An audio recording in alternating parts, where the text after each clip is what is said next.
tense chest pains.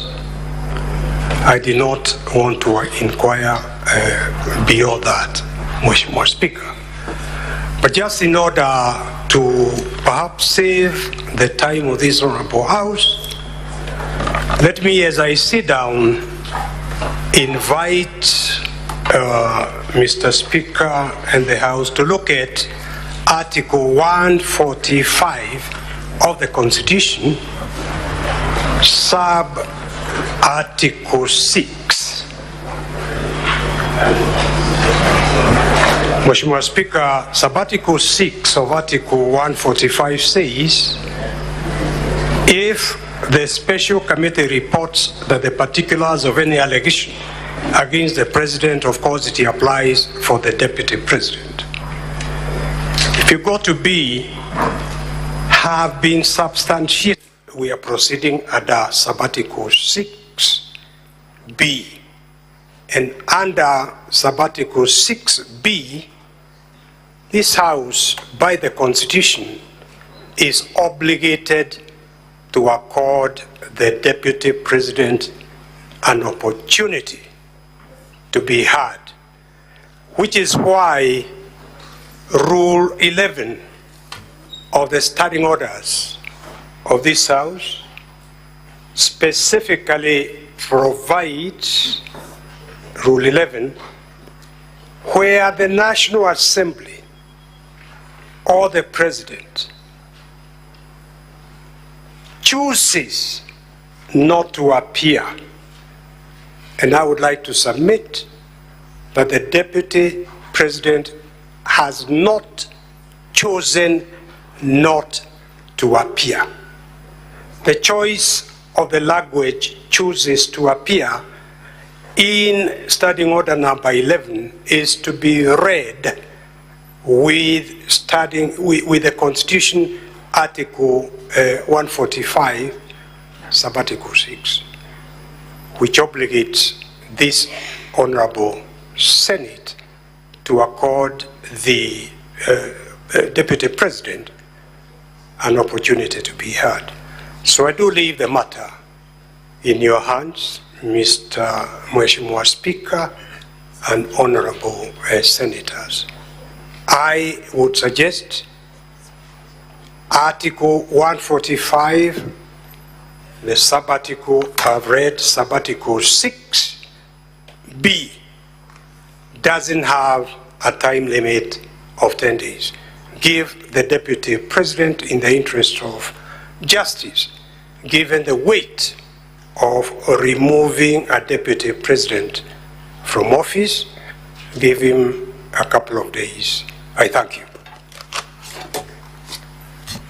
So if I get you correctly, Senior Counsel Paul Mwite, it is your application to the Senate that your client be given a couple of days. Now, a couple of days doesn't mean much. That is the application. What I had in mind, I would add the word humbly requests Mheshimiwa Speaker and this Honorable House, the Senate, a couple of days I had in mind up to Tuesday. We should be able to know when the Deputy President is able to come and defend himself. I thank you. Counsel for the National Assembly. Mr. Speaker, sir, permit me to start by registering our greatest sympathies and empathies and from the team, the National Assembly. Of course, issues to do with health are issues that are beyond our control. Mr. Speaker, sir, that said, we also would want to be cognizant of the fact that we are dealing with a constitutional moment. We are dealing with an item whose timelines are prescribed within our Constitution.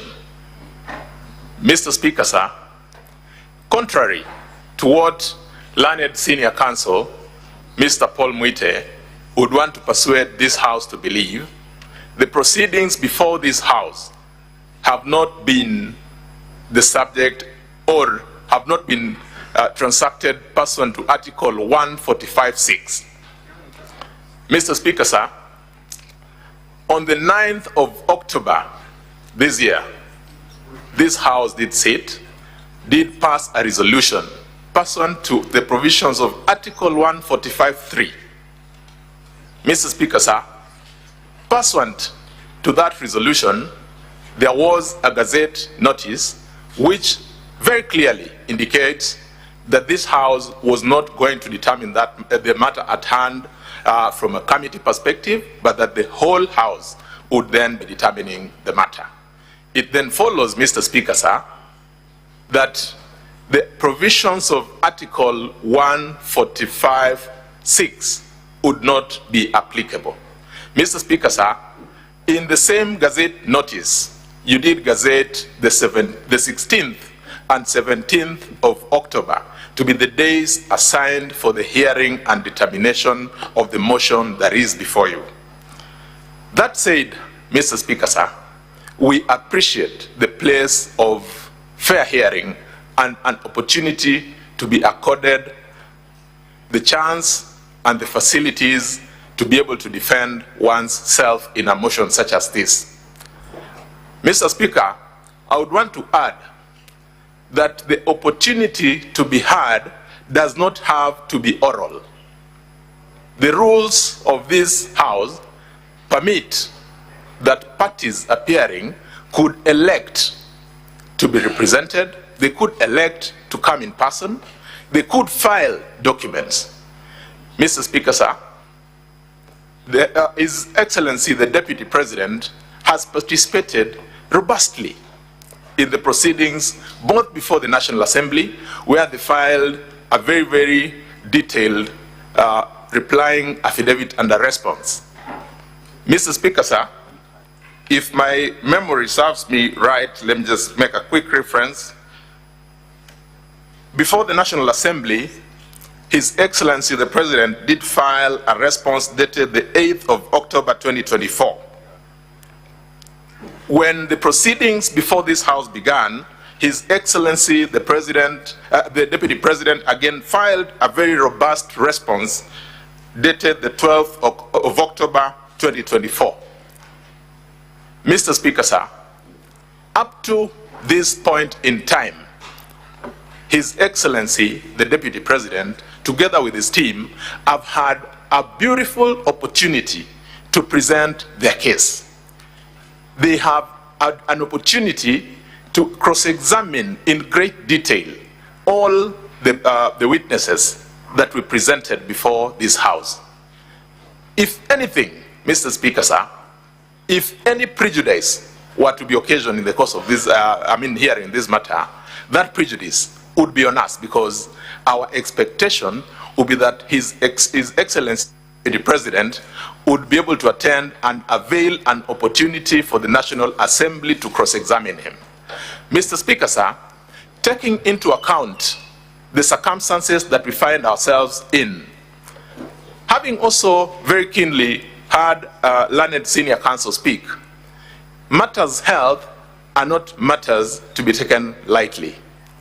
On the same tone, Mr. Speaker, sir, matters held cannot be given timelines. There cannot be certainty that if an adjournment were to be given even for 1 week, then there is clarity and certainty that we'll be able to proceed on that assigned day. Mr. Speaker, sir, we would urge that we borrow practice that has accorded to other similar organs created by the Constitution. I have the courts of law in mind. Mr. Speaker, sir, because I'd earlier on submitted that Article 50 provides for an opportunity, provides for the right to fair hearing, and that fair hearing does not necessarily have to be oral, we have had practice in our Supreme Court where dealing with some of the most important decisions of our lifetimes, including decisions arising from presidential elections have, in all the elections that we have had parties file submissions and their documents, and that their advocates have had an opportunity to appear before the courts to highlight those documents and pleadings that have been filed. In this occasion, because His Excellency the Deputy President has had an opportunity to present all the material that he ought to or he wanted to present, and also had the opportunity to cross-examine all the witnesses that he wanted to cross-examine, all that is left on their side is highlighting. On our part, Mr. Speaker, sir, the part of the National Assembly, so that then we are able to give progress to this matter, we are willing to take the painful decision to forgo the cross-examination of His Excellency the Deputy President and only proceed with highlighting submissions in relation to the documents that we have filed before this House. It is our humble view that no prejudice would have been occasioned to His Excellency the Deputy President. Mr. Speaker, sir, we urge that if I had my learned senior colleague, Mr. Paul Mwite, Senior Counsel, well, he seemed to have been imploring this House to consider adjourning. Mr. Speaker, sir, let me end by drawing the attention of this court to Rule 12 of the proceedings, the rules governing the proceedings currently underway. Mr. Speaker, sir, Rule 12 of those rules dictates that once the hearing has commenced, it shall proceed up to the end. It does not provide for an option for the House to adjourn. If that is the dictate, Mr. Speaker, sir, of the rules governing the proceedings before this House, we urge that being a country, being an organ of a constitution that is that is controlled by the rule of law and the Constitution, you direct that we proceed with the hearing as had been planned. I am most obliged. Mr. Speaker, sir, just before I leave the ground, maybe I would want to invite my leader, Mr. Honorable James Orengo, Senior Counsel, to also just add one word before you give your directions. I'm most obliged.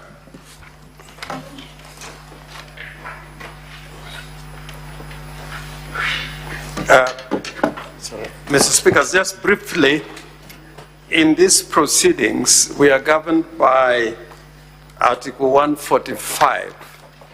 And there is a very unique provision in Article 145 that you don't find in legislations to do with even litigation in the courts. But because the makers of this constitution knew that these proceedings are time-bound, there is under Article 145, sub-article 5, a very important provision. And I think that article is not there for cosmetic value. That article is there to deal with a situation like we find ourselves in, because the makers of this constitution knew that when processes are time-bound, there must be a safety valve. Article 145, sub-article 5, which applies mutatis mutandis in relation to the removal from office by way of impeachment of the Deputy President, states as follows. The President, and for that matter, it should be read, the Deputy President, shall they have the right to appear and be represented before the special committee during its investigation. Now, the point that I want to make, that not in a lot of legislation you find the right to be represented highlighted, because the Deputy President can elect to be represented either by his advocate or by him appearing in person, or having both the Deputy President and his advocate to appear. Now, I want to put before the Senate, because a lot of you have this problem a lot of time during the elections. If, in accordance with the election law, you are required to subscribe your nomination papers on a certain day, and you fail it, you're running for president or deputy president, and you're told that you must present your nomination papers on a certain day, as it is there in the law, would you feign sickness and fail to represent your nomination papers on that particular day? And I can tell you, if you fail to do so, the law will not give you any accommodation. You'll be out, and there are a lot of decisions on this matter. I want to talk to this Senate very frankly, that Senior Counsel Mwite was basically giving evidence. He has not told us where, or if he has told us, the medical institution where the deputy president is. But for the deputy president to fail to bring evidence, credible evidence before the House that has been admitted, even that evidence that has been admitted to a medical institution, we don't have it. We will rely on the evidence from my senior counsel, Paul Mwite. That is evidence. But in practice, I can say without a fear of contradiction, there are many times where people are represented even in medical documents, and later on they've been found to be fake, if I may use that word. I think that the deputy president should have done, we should have had one of the doctors here, at least to tell us about his admission and about his condition, because up to 1:15, the deputy president was here. He was not evacuated from here in an ambulance. And if I can give evidence from the bar, he went to his office, and again, there's no evidence that he was evacuated in an ambulance. He went to Karen Hospital in himself to check at the hospital. So I think our constitutional duty is to live by what the Constitution requires of us. The greatest prejudice, for me, I was looking forward to cross-examine the deputy president.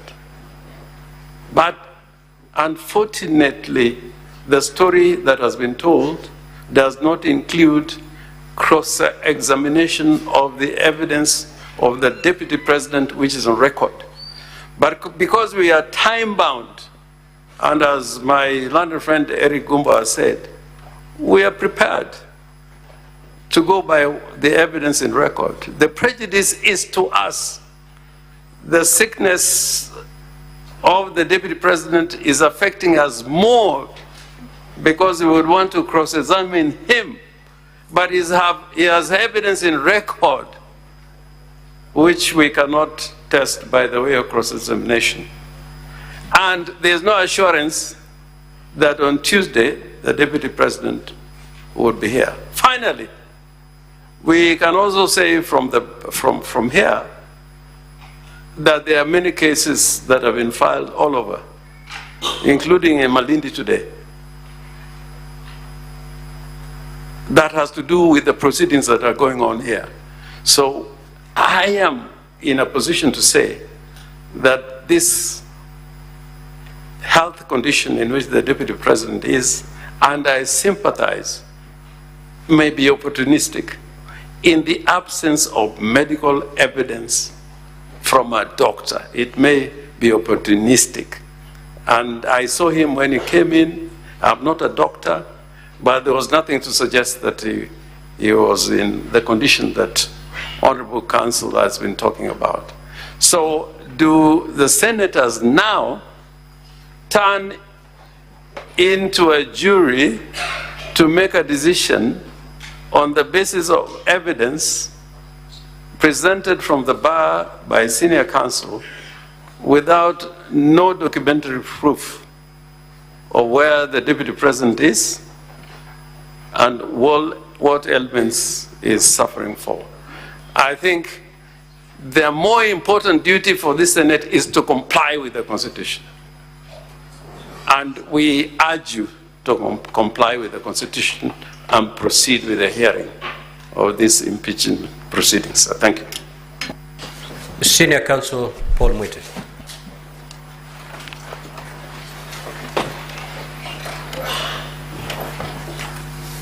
Mheshimiwa Speaker, honorable senators, we all live in Kenya, and I would like to make this submission.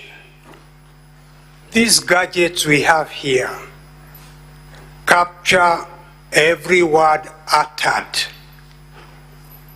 accurately, so that if I was found tomorrow to have lied to these senators, sanctions can be brought on me. And I would have thought that that fear of telling a lie to this honorable Senate, to me, is more powerful than even bringing a medical report. We've had many medical reports generated outside hospitals. We see them in courts almost on a daily basis. Mheshimiwa Speaker, you will remember the rush that was there when I was asking to be given up to 5 p.m. And it was a rush. Was I to fail to come back to this honorable house at 5 p.m. waiting for a medical report when the doctors there are busy attending to their patient, the deputy president? Medical reports I can bring. If I've told lies, that is something that can be established. And my learned friend, Mheshimiwa Honorable Orengo, talks about giving evidence from the bar. When I was learning, they are seated down when he's giving evidence from the bar about some cases filed in Malindi that I'm not aware of. Perhaps he should have given us a copy of that. Mheshimiwa Speaker, Article 145, Sub-Article 6 is clear, and I do not want to take time of this august House, Senate.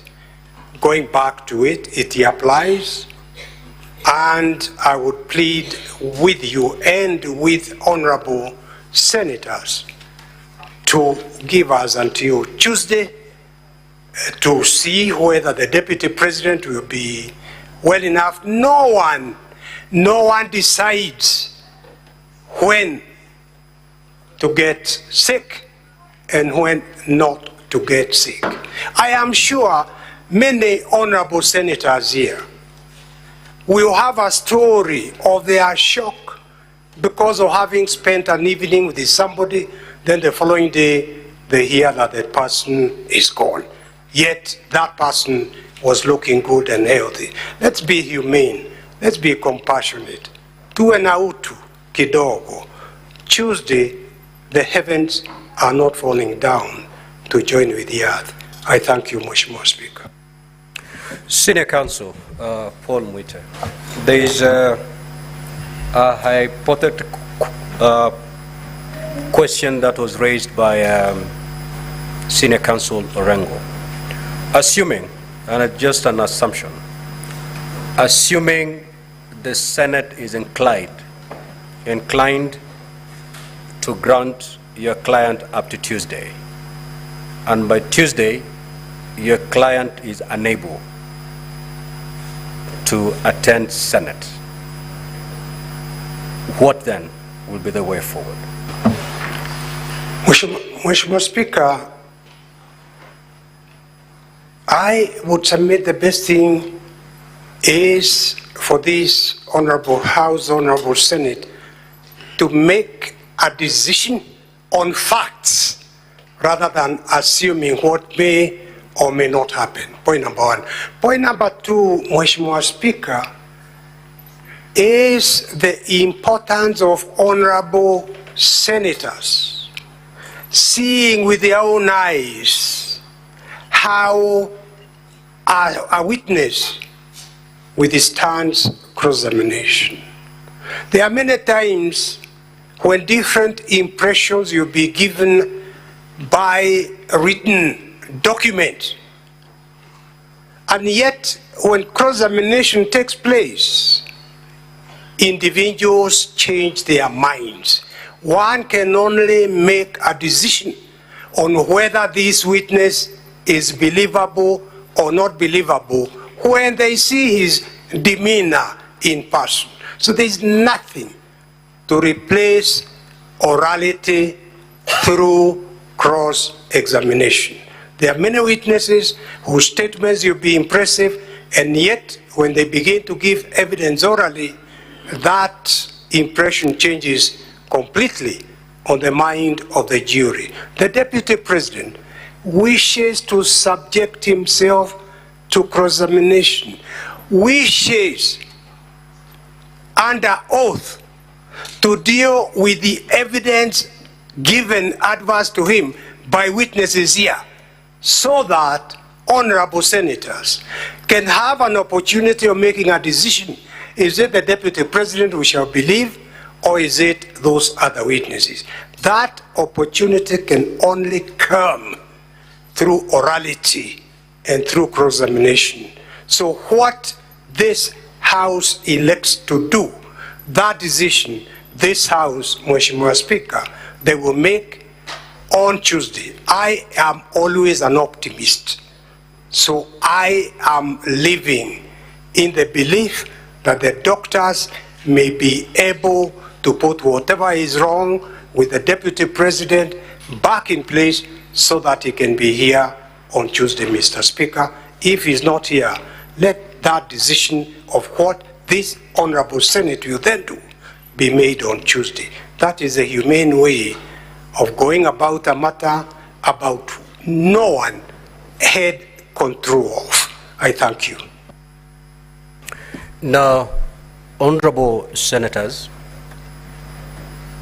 having listened to the counsel for the Deputy President, as well as the counsel for the National Assembly, I need to consider those arguments and give my considered ruling in this matter. I will therefore suspend for 5 minutes. 5 minutes. 5 minutes, and I'll be back. Arise.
You are watching live pictures from the floor of the Senate, where the House has briefly adjourned. The Speaker of the Senate is expected to come back and give a ruling on the way forward. The council representing the Deputy President has requested that the team be given until Tuesday so that the Deputy President can be given the opportunity to be heard before the Senate takes a decision on the impeachment motion that was forwarded to the Senate by the National Assembly. The National Assembly, through its council, has submitted to the Senate that the evidence that was adduced by the Deputy President in writing be considered in this matter. The National Assembly, also through its legal counsel, has also told the Senate that it is willing to forego the cross-examination of the Deputy President, who was to appear as the sole witness in this historic trial in the Senate. The National Assembly did forward to this House 11 grounds of impeachment, which it believes that it has presented enough evidence to warrant the impeachment of the Deputy President. Among the grounds that the National Assembly did advance is the gross violation of Article 10, Sub-Article 2A of the Constitution, and B and C, Article 27, Sub-Article 4, Article 73, Sub-Article 1A, and Article 2B of the Constitution. The National Assembly, in its submission during this trial, did say that the matter of constitutional compliance, the Deputy President of the Republic of Kenya, who is the principal assistant to the President of the Republic of Kenya, is required to promote constitutional core values such as peace and unity of all Kenyans in the context of ethnic, cultural, and religious diversity, patriotism, national unity, rule of law, democracy and participation of the people, equity, social justice, inclusiveness, equality, human rights, non-discrimination and protection of the marginalized, and good governance.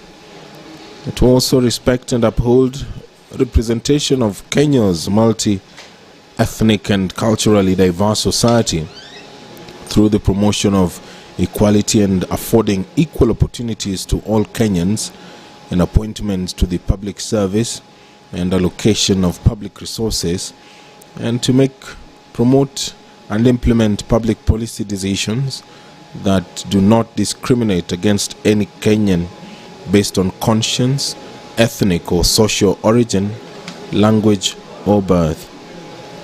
In its argument, the National Assembly said that on diverse dates throughout the last 2 years, His Excellency the Deputy President has persistently made utterances threatening to discriminate, exclude and unlawfully deny sections of the people of Kenya and regions of the Republic of Kenya equal opportunities for public service appointments and allocation of public resources. Besides, the utterances are highly inflammatory and insightful and significantly undermine national unity and the peaceful coexistence of Kenya's diverse communities.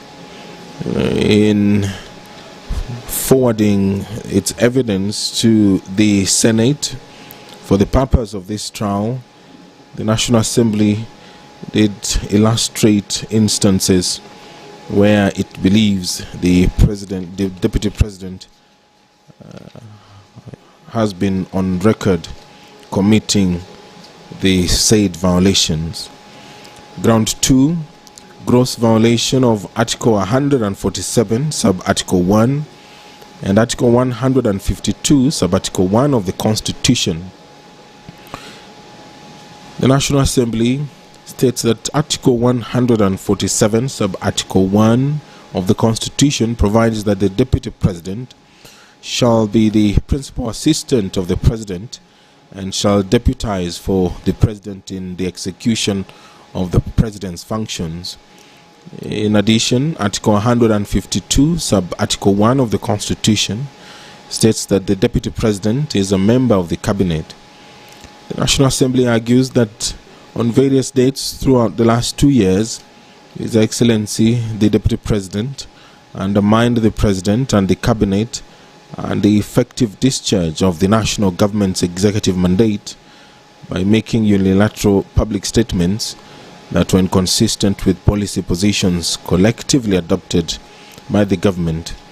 Under this charge, the National Assembly has moved to illustrate instances and occasions in which it deems the Deputy President to have committed this offence.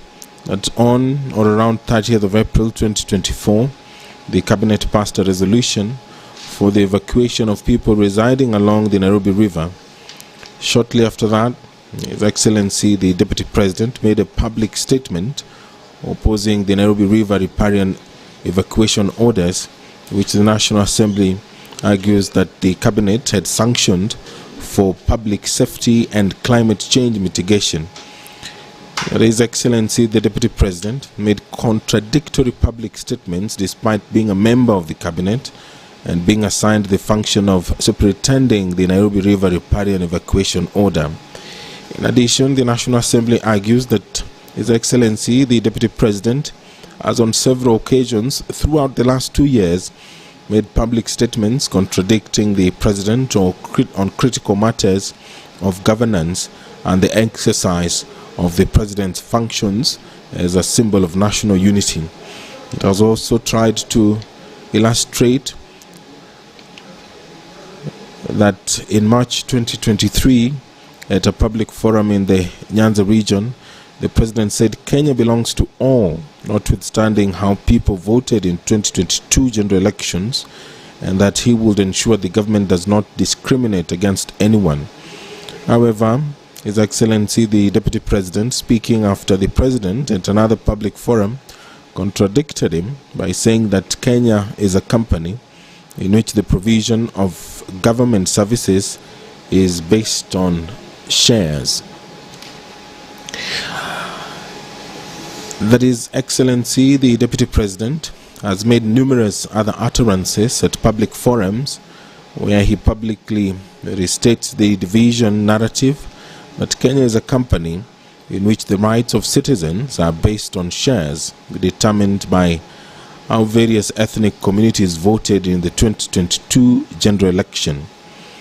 The National Assembly argues that the Deputy President's unilateral, divisive, and insightful public statements are impeachable offences to the extent that they undermine the effective discharge of the national government's executive mandate, that they violate the doctrine of collective responsibility, and that they are equivalent to insubordination of the President, which is incompatible with his constitutional status as the principal assistant to the President of the Republic of Kenya.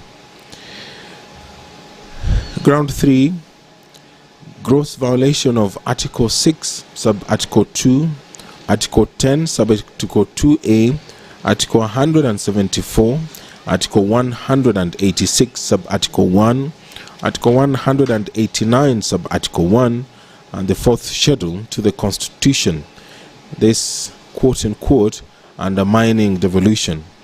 The National Assembly, in its submission in this trial, argues that Article 10, Sub-Article 2A of the Constitution provides that devolution is a fundamental national value and principle of governance. In addition, Article 6, Sub-Article 2 of the Constitution provides that government at the county and national levels are distinct and interdependent and shall conduct their mutual relations based on consultation and cooperation. These provisions, the National Assembly argues, that are supplemented by Article 189, Sub-Article 1 of the Constitution, which provides that governments at each level shall perform and exercise their powers in a matter that respects the functional and institutional integrity of government at the other level.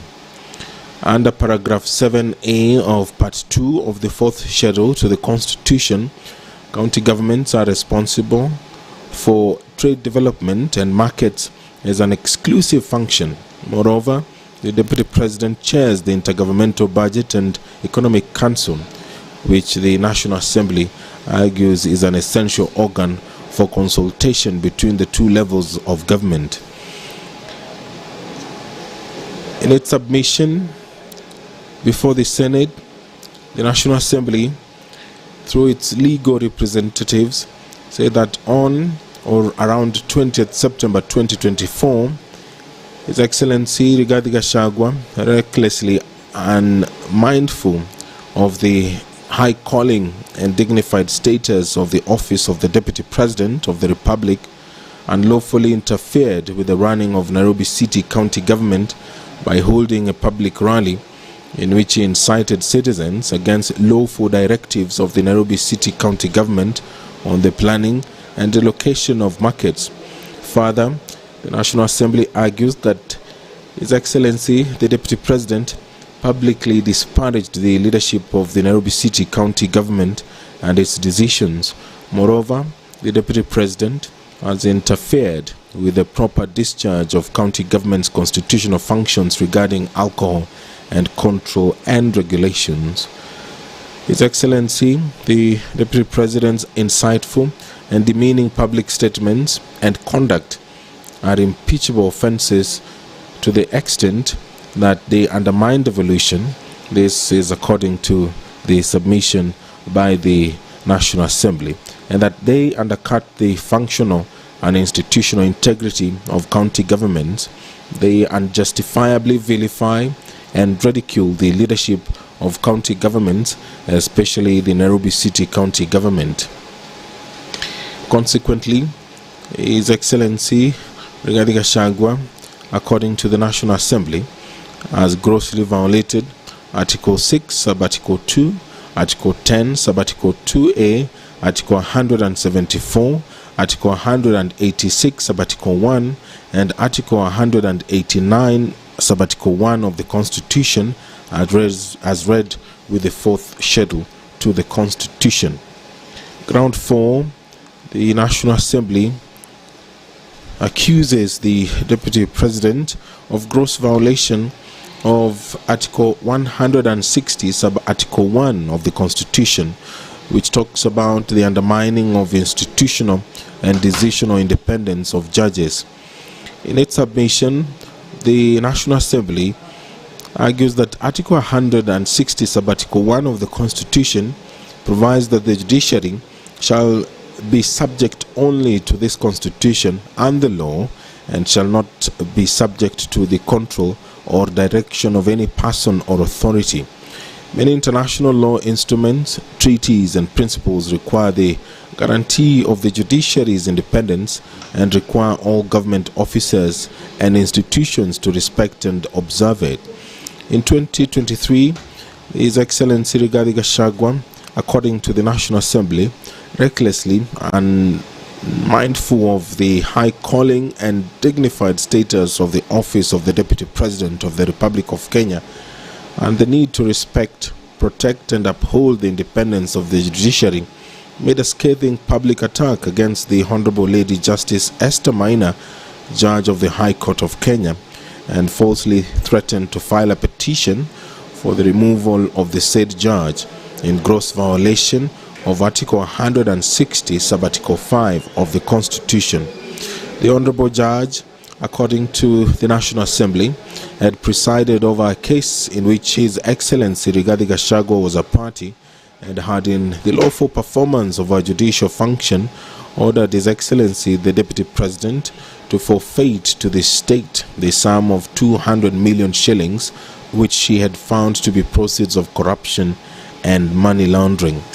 His Excellency Rigathi Gachagua's public attacks, according to the National Assembly, are impeachable offences to the extent that they undermine the functional and decisional independence of judges. If you're just joining us, these are live pictures from the Senate chambers, where the trial has taken a short break.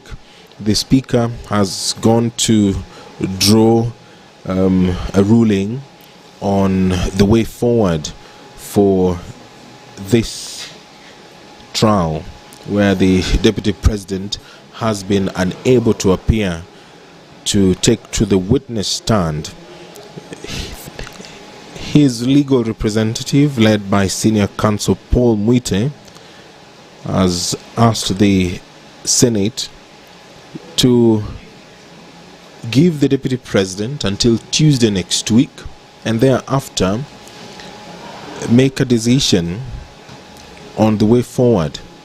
The National Assembly, through its legal representatives, led by Senior Counsel James Orengo,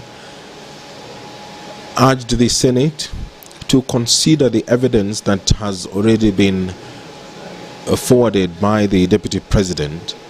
Quoting the law, the National Assembly, through its legal representatives, argued that having forwarded the evidence in writing, there may be no need to have the Deputy President give his accounts. The team argued that this Senate can make a decision on that, and it is willing to forego the cross-examination of the witness, who is the Deputy President of the Republic of Kenya.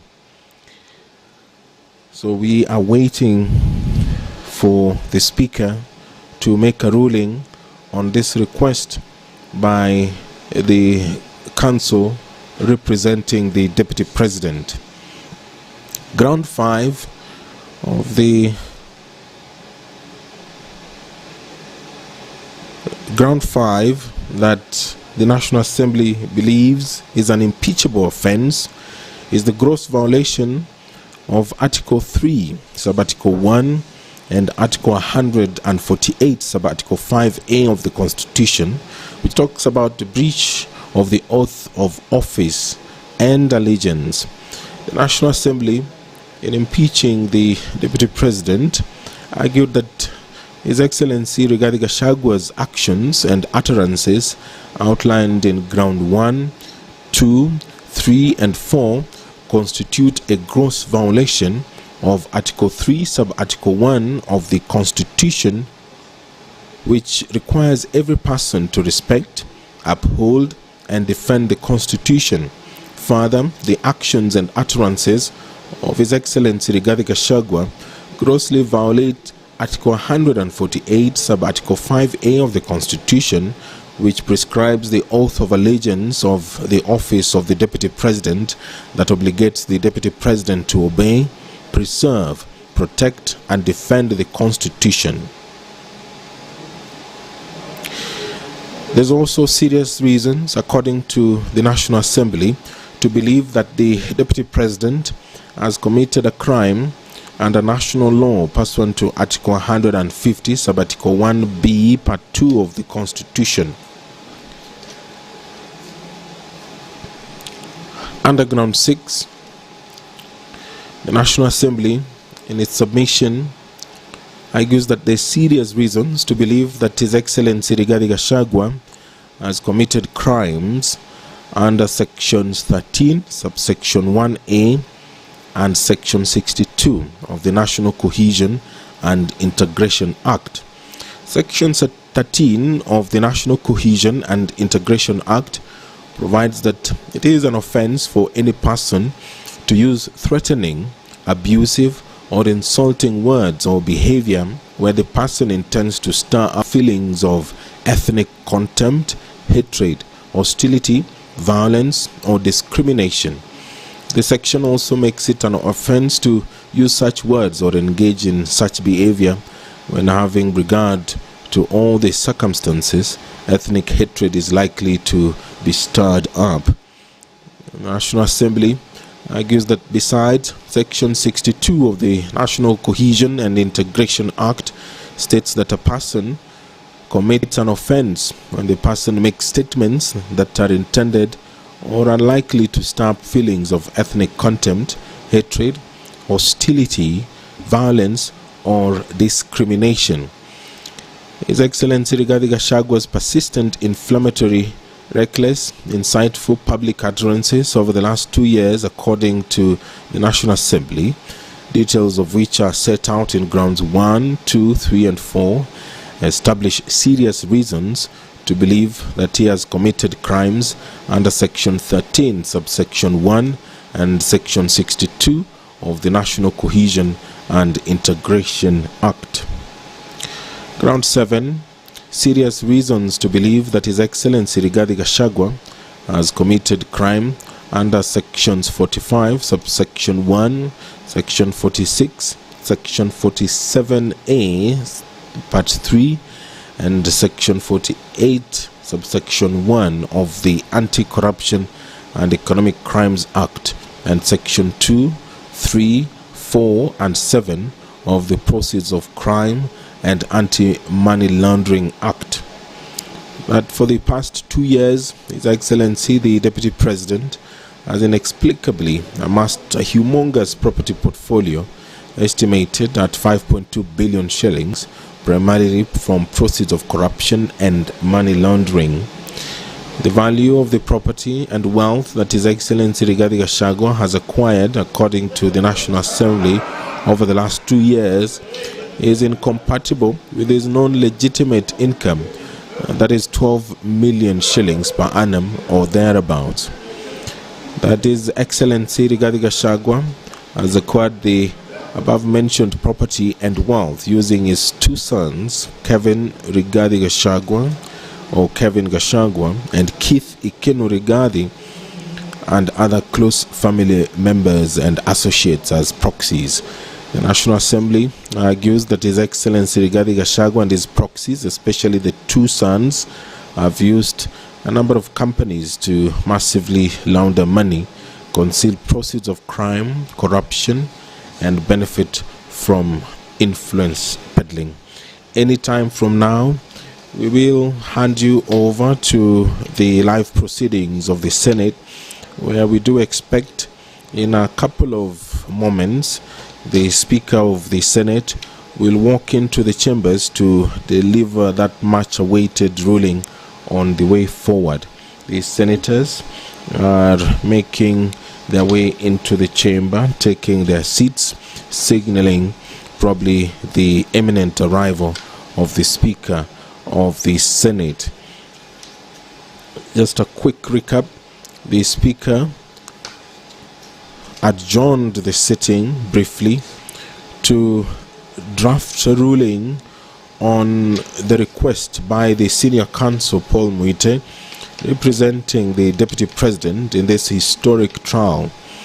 The senior counsel told the Senate that the Deputy President had fallen ill and they had been in contact with his doctors at the current hospital, and he also did indicate that he didn't speak directly to the Deputy President on orders by the doctors who are continuing to examine the Deputy President.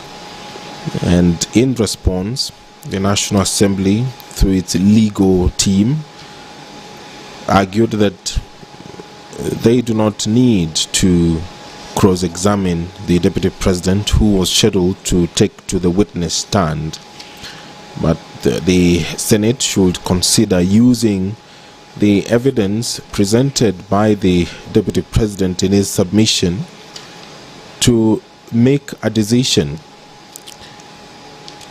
The National Assembly, through its legal representatives, argued that the matter before the Senate has strict timelines, and so it should be dispensed with. And that is the decision that we are now waiting for the Speaker to make. Ground 8 is serious reasons to believe that His Excellency Rigathi Gachagua has committed crimes under Section 132 of the Penal Code and Section 29 of the Leadership and Integrity Act. That His Excellency Rigathi Gachagua has continuously misled members of the public through false, malicious, divisive and insightful remarks that are contrary to the provisions of Section 132 of the Penal Code and Section 29 of the Leadership and Integrity Act. The National Assembly has illustrated in its submission to this trial that sometime in January 2024, His Excellency Rigathi Gachagua made a sensational but false accusation that Honorable Justice Esther Maina, Judge of the High Court of Kenya, had engaged in corruption. He publicly, according to the National Assembly, said he would present a petition for the removal of the said judge, which he has not done to date. But this was amended during cross-examination yesterday of the mover of this motion, Honorable Ekamas Mwengi, who said that he has been made aware that the Deputy President has indeed presented a petition for the removal of the said judge. There on your screen is the clerk of the Senate, and now we await for the arrival of the Speaker of the Senate. Currently the bell is being rung, and we now await the arrival of the Speaker. Ground 9.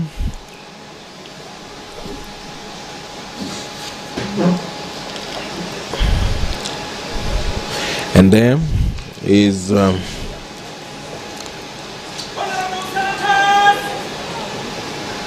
Speaker of the Senate, who is now walking into the chambers. This broadcast is brought to you by the Parliamentary Broadcasting Unit in conjunction with the Kenya Broadcasting Corporation.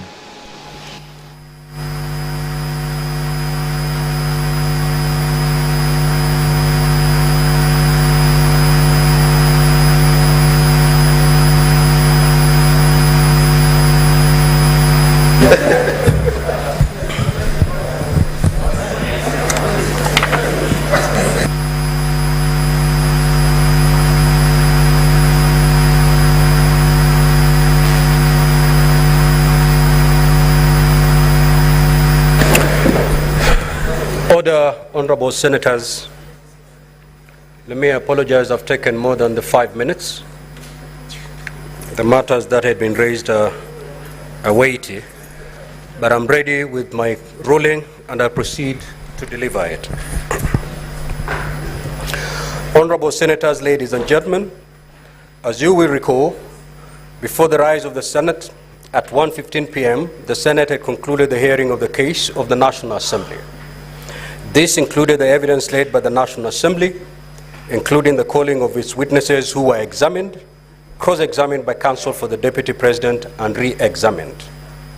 As the House adjourned, I directed that, as contained in the hearing program in this matter, of the determination of the proposed removal from office by impeachment of His Excellency Rigathi Gachagua, EGH, Deputy President of the Republic of Kenya, on resumption at 2:30 p.m., the Senate will hear the case of the Deputy President for 2 hours, comprising examination in chief and re-examination, while the National Assembly will have a period of 1 hour and 55 minutes for cross-examination. When the Senate resumed at 2:30 p.m., when the opportunity came for the Deputy President's side to commence its case, Senior Counsel Paul Mwite, counsel for the Deputy President, informed the Senate that he did not know the whereabouts of his client and sought to be allowed a little time to establish where he was. Thereafter, he informed the Senate that he had learned that his client had been taken ill. Asked how he proposed that the Senate proceeds, counsel for the Deputy President requested for time, possibly up to 5 p.m., to try to meet his client before advising on the way forward. Counsel for the National Assembly, when asked to comment on the circumstances, argued that unfortunate as the situation was, this being a constitutionally time-bound process, it was imperative that pursuant to Rule 11 of Part 1 of the second schedule to the Senate Standing Orders, the proceedings proceed. Now I'll read Rule 11. It provides thus: where the National Assembly or the Deputy President chooses not to appear before the Senate, that fact shall be put on record, and the Senate shall proceed with its investigations without further reference to the National Assembly or the Deputy President. But the Senate may, for exceptional reasons to be recorded, permit a later appearance before the Senate by the National Assembly or the Deputy President. Now, honorable Senators, it is also noteworthy that Rule 12 provides as follows. Subject to these rules, the hearing of the evidence, once it commences, shall proceed and continue until the Senate conclude the hearing of the matter. Following the representation made by counsel for the parties, I suspended the proceedings of the Senate up to 5 p.m. to allow counsel for the Deputy President to report the status of his client. When the sitting of the Senate resumed at 5 p.m., Senior Counsel Paul Mwite informed the Senate that indeed he had contacted doctors at Karen Hospital who were attending to the Deputy President. He further stated that owing to the condition of the Deputy President, he had not been able to access the Deputy President or talk to him. Senior Counsel then proceeded to cite Article 145(6), observing that although the Senate had opted to proceed by way of hearing the matter in plenary, and while Article 145(6) provides for the hearing of the matter by way of special committee, the provision obligates the Senate to accord the Deputy President an opportunity to be heard before a vote is taken on the impeachment charges. He further cited Rule 11 of Part 1 of the second schedule to the Senate Standing Orders, stating that in accordance with the provisions, the Deputy President had chosen to appear and be presented in these proceedings. Counsel for the Deputy President further submitted that the right of the Deputy President to be given an opportunity to be heard under Article 145(6)(b) of the Constitution is not limited by the 10-day timeline otherwise provided for in this matter. In the end, relying on these provisions, counsel for the Deputy President requested that the Senate adjourns the matter to Tuesday, the 22nd of October 2024, to enable his client time to be attended to by his doctors. In response, counsel for the National Assembly, Mr. Gumbo, registered his sympathies to the Deputy President. On the other hand, he noted that the health matters are matters that are beyond human control. However, he noted that the matter at hand was one that was governed by constitutional timelines. Counsel further indicated that Article 145(6) of the Constitution applied to impeachment proceedings in committee and was not therefore relevant to the present proceedings, which had been convened by dint of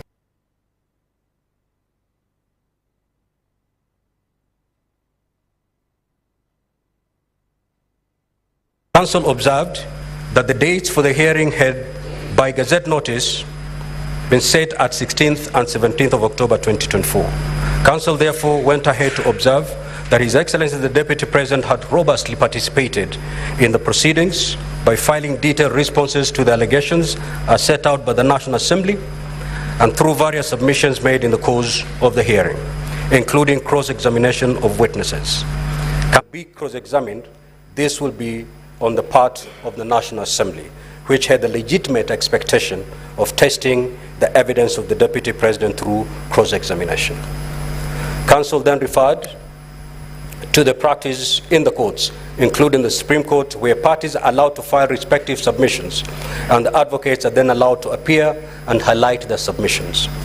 Counsel argued that noting the Deputy President had filed detailed responses and had the opportunity to cross-examine the witnesses of the National Assembly, the health status of the Deputy President, and the constitutional timelines, and borrowing the practices of the courts, the National Assembly was willing to forego the cross-examination of the Deputy President and requested that both parties be allowed to highlight their submissions during their closing statements. Senior Counsel James Orengo had similar sentiments and cited Article 145(5) of the Constitution, arguing that the right to appear and be represented include the right to be represented by counsel. He argued that the Senate that the greater duty was to comply with the Constitution, and that the Senate could not accordingly go outside the timelines as set out in the Constitution. It is noted that the present hearing was convened via Gazette Notice 163, Volume CXXV1, dated the 9th of October 2024. Via that Gazette Notice, I appointed Wednesday, 16th October 2024, as the date for the commencement of the hearing, and further that the hearing will run up to the conclusion of the hearing on Thursday, the 17th of October 2024. As presently convened, therefore, today at midnight, unless midnight finds the Senate in the course of division, marks the end of the period for the hearing of the present impeachment matter. As this process is time-bound by the Constitution to be concluded in not more than 10 days, pursuant to Article 145 as read together with Article 150 of the Constitution, and noting that the period provided for ends on Saturday, the 19th of October 2024, the only window open to the Senate, if it so oblige the request for adjournment sought by counsel for the Deputy President, will be to gazette Saturday, the 19th of October 2024 as a further and final day for hearing of this matter. Now, Honorable Senators, ladies and gentlemen, such a request is not made to the Speaker, but to the Senate, and is accordingly a matter for the Senate to determine. To facilitate this decision, I direct the Clerk of the Senate to circulate a supplementary order paper incorporating a notice of motion and a motion for adjournment sought. This being a procedural matter, the motion, if carried, will result in the Speaker gazetting Saturday, the 19th of October 2024 as a sitting day to conclude the hearing and determination of this matter, this being the last day allowed by the Constitution of Kenya for these proceedings to conclude. Needless to say, if the motion is not carried, the decision of the Senate will be that this hearing continues to conclusion in the manner provided for under Rule 12. In such event, the hearing will continue as set out in the program, with the parties moving to make their closing statements. Now, Honorable Senators, ladies and gentlemen, in conclusion, let me take this opportunity on my own behalf and on behalf of the Senate to convey our sincere sympathies and best wishes for a quick recovery to His Excellency Rigathi Gachagua, AGH, the Deputy President of the Republic of Kenya.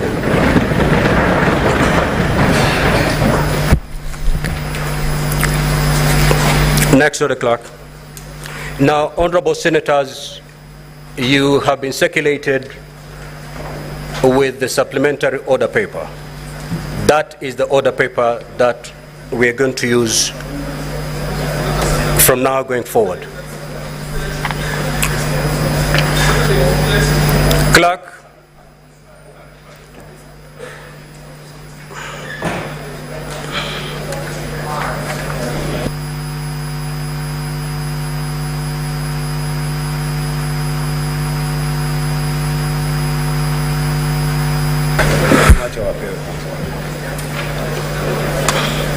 Now, Honorable Senators, this being a procedural motion, you don't need to give notice. So when the order is read out, the majority leader will be called upon to move.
Clerk, call the order, please. Honorable Senators, please let us be seated. Order number 2, procedural motion to hold sittings on Saturday, 19th October 2024. The Senate Majority Leader.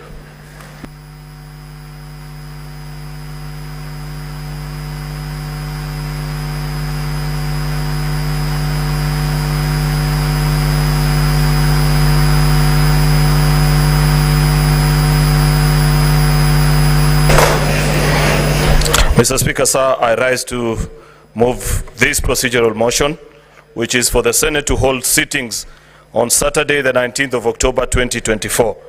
That aware that the National Assembly on the 8th of October 2024 resolved with the support of 282 members, being at least two-thirds of all the members of the National Assembly, that pursuant to the provisions of Article 145(2), as read with Article 151(b) and 2 of the Constitution and the Standing Order 65(2) of the National Assembly Standing Orders, His Excellency Rigathi Gachagua EGH, Deputy President of the Republic of Kenya, be removed from office by impeachment on the ground specified in the motion. Whereas by letter reference NA/DLP/TBO/MTS/2024-025, dated the 8th of October 2024 and received in the office of the Speaker of the Senate on the 9th of October 2024, and on the 9th of October 2024, the Speaker of the National Assembly informed the Speaker of the Senate of the approval of the special motion by the National Assembly and further forwarded to the Speaker of the Senate documents in evidence of the proceedings of the National Assembly. And whereas vide Kenya Gazette number 137/18, volume C, XX V1 number 163, dated 9th of October 2024, and Article 145(3)(a) of the Constitution, the Speaker of the Senate appointed Wednesday the 16th of October 2024 and Thursday the 17th of October 2024 as sittings convened for the purpose of hearing the proposed removal from office by impeachment of His Excellency Rigathi Gachagua EGH, Deputy President of the Republic of Kenya, by plenary. Further, whereas pursuant to Article 145, as read with Article 151(b) and 2 of the Constitution and Standing Orders number 78 and 79 of the Senate Standing Orders, the Senate had the National Assembly on the grounds for the proposed removal from office by way of impeachment of His Excellency Rigathi Gachagua EGH, Deputy President of the Republic of Kenya. And further, whereas pursuant to Article 145, as read with Article 151(b) and 2 of the Constitution and Standing Orders number 178, and Standing Order number 78 and 79 of the Senate Standing Orders, the Senate also had the counsel for His Excellency Rigathi Gachagua EGH, Deputy President of the Republic of Kenya, during cross-examination of the witnesses for the National Assembly on the grounds of the proposed removal from office by impeachment of the Deputy President of the Republic of Kenya. Noting that His Excellency Rigathi Gachagua, the Deputy President of the Republic of Kenya, did not appear during the afternoon sitting of the Senate on Thursday, 17th October 2024, further noting that counsel for His Excellency Rigathi Gachagua EGH, Deputy President of the Republic of Kenya, sought an adjournment of the Senate until Tuesday, the 22nd of October 2024 at 9 a.m. to allow His Excellency Rigathi Gachagua, the Deputy President of the Republic of Kenya, to appear and give evidence, if any, on grounds for his proposed removal from office by impeachment. Further noting that pursuant to Article 145(4) of the Constitution, a proposed impeachment hearing for the removal from office of a Deputy President must be concluded within 10 days from the date of the reading of the charges, which period in this case expires on Saturday, the 19th of October 2024. Now, therefore, the Senate resolves as follows. 1. To adjourn today's afternoon sitting on Thursday, the 17th of October 2024, and pursuant to Standing Order number 34(4)(c) of the Senate Standing Orders, to hold sittings on Saturday, 19th of October 2024, commencing at 9 a.m. until 1 p.m. and 2:30 until the conclusion of business in the order paper on that day. In order to conclude the hearing and determination of the proposed removal from office by impeachment of the Deputy President of the Republic of Kenya. Mr. Speaker, this is a self-explanatory procedural motion that, in light of the request of counsel for the Deputy President, this House adjourns until the closest time possible without violation of the Constitution within which we can sit and conclude on this matter. As I move this motion, though, Mr. Speaker, I must note that the request that came from counsel for the Deputy President, Senior Counsel Paul Mwite, is that we actually sit on Tuesday.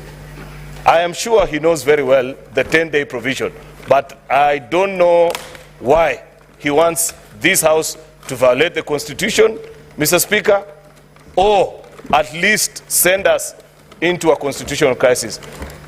Be that as it may, Mr. Speaker, I want to urge my colleagues that let us sit on that Saturday, despite the fact that I know there are quite a number of Adventists, but duty calls, Mr. Speaker. And this is an important exercise that has a breadth of the country holding still while watching what is happening in the Senate of the Republic of Kenya.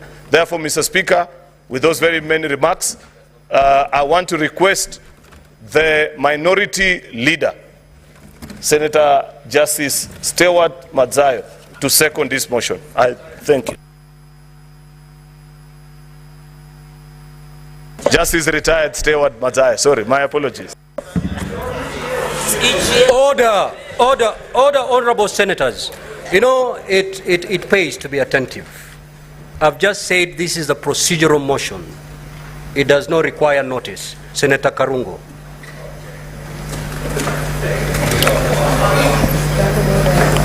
Asante Mheshimiwa Spika. Kwanza nataka kuunga mkono hoja hii ya kwamba tuweze pia kupata nafasi ya kuweza kuketi ama kusikiza maoni haya siku ya Jumamosi, kuanzia leo mpaka Jumamosi, kupewa nafasi hiyo. Bwana Spika, tunaelewa ya kwamba hii ni kesi muhimu sana na macho yote katika nchi hivi sasa yanaegezwa katika bunge la Senate.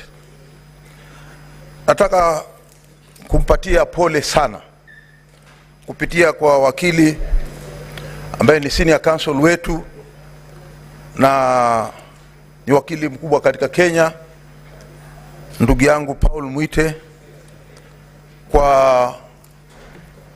kwamba yule client wako amekuwa mgonjwa wakati huu. Najua ni ugonjwa ni kitu cha Mwenyezi Mungu. Hatuwezi sisi tukasema ya kwamba mtu hawezi kuwa mgonjwa. Mtu yote anaweza kuwa mgonjwa. Kwa hiyo nataka umpatie pole, Senate imempatia pole, na kwamba tunamtakia kila laheri aweze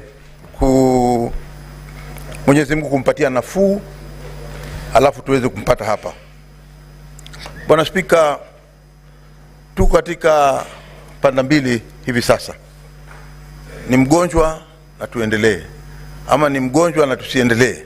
Tumpatie nafasi. Kama binadamu naweza kusema kwamba ni nafasi nzuri tuonyeshe binadamu kama maseneta ama nyumba ya Senate, kwamba tumpatie nafasi ya yeye akiwa yuko hospitali aweze kuweza kupata nafuu katika matibabu yake. Bwana Spika, mswada huu umekuja wakati mzuri na kwamba tunaweza kumpatia hiyo nafasi. Naunga mkono hoja hii. Asante sana Bwana Spika. Now, honorable senators, I'll proceed to propose a question,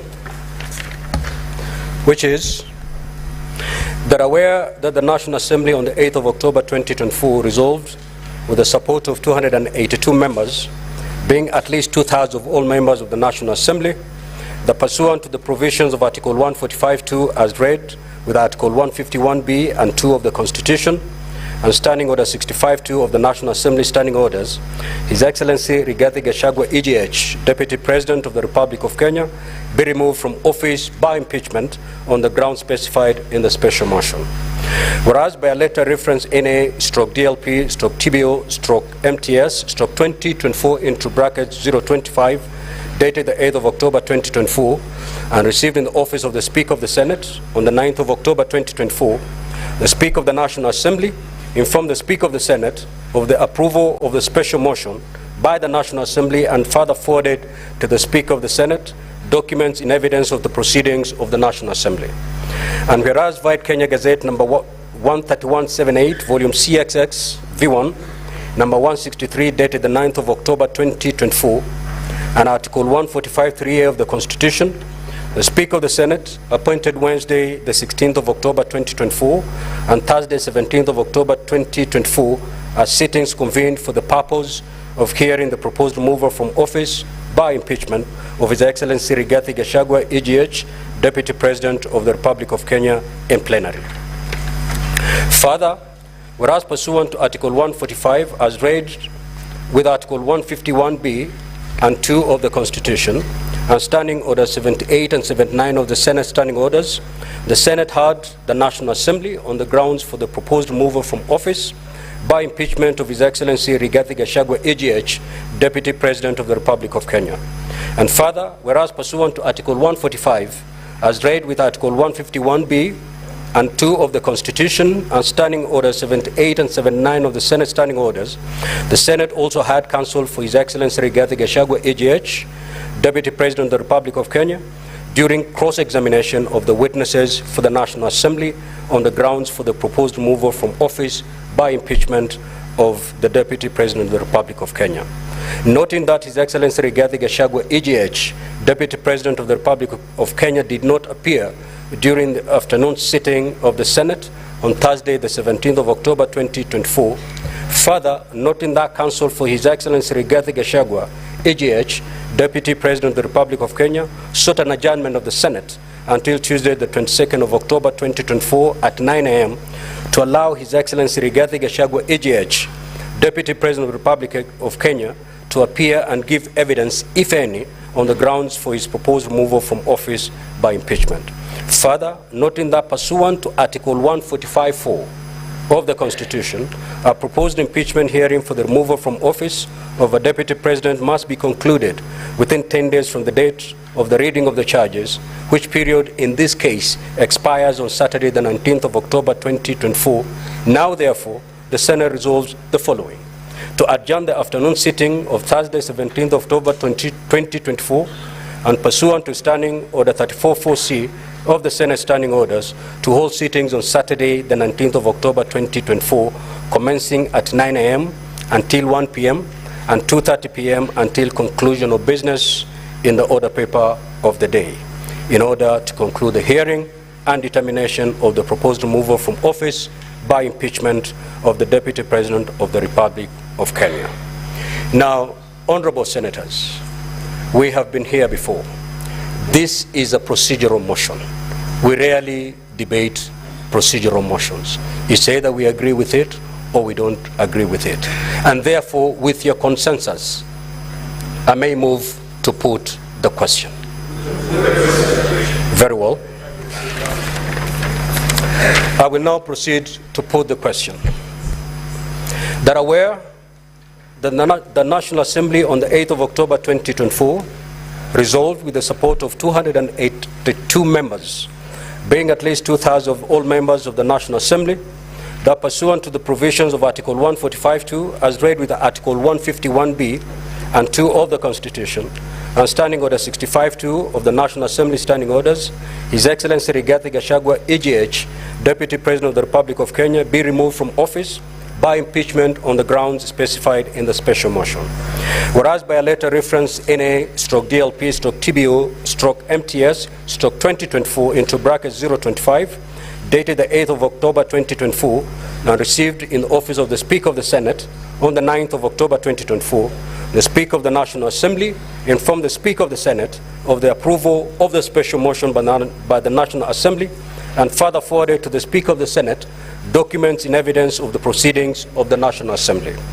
And whereas White Kenya Gazette number 13178, volume CXX V1, number 163, dated the 9th of October 2024, and Article 145(3)(a) of the Constitution, the Speaker of the Senate appointed Wednesday, the 16th of October, 2024, and Thursday, 17th of October, 2024, as sittings convened for the purpose of hearing the proposed removal from office by impeachment of His Excellency Rigathi Gachagua, EGH, Deputy President of the Republic of Kenya, in plenary.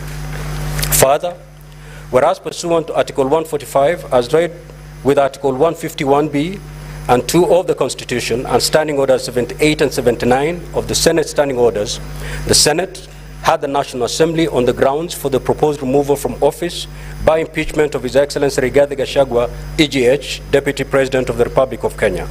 And further, whereas pursuant to Article 145, as read with Article 151(b) and 2 of the Constitution, and Standing Orders 78 and 79 of the Senate Standing Orders, the Senate also had counsel for His Excellency Rigathi Gachagua, EGH, Deputy President of the Republic of Kenya, during cross-examination of the witnesses of the National Assembly on the grounds of the proposed removal from office by impeachment of the Deputy President of the Republic of Kenya.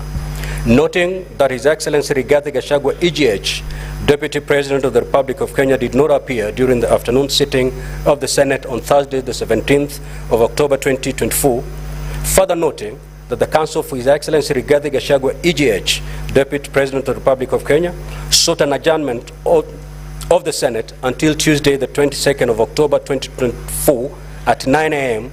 to allow His Excellency Rigathi Gachagua, EGH, Deputy President of the Republic of Kenya, to appear and give evidence, if any, on the grounds for his proposed removal from office by impeachment.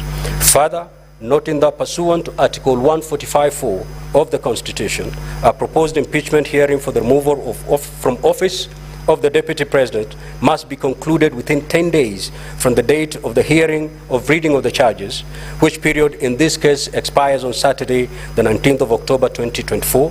Now, therefore, the Senate resolves: 1.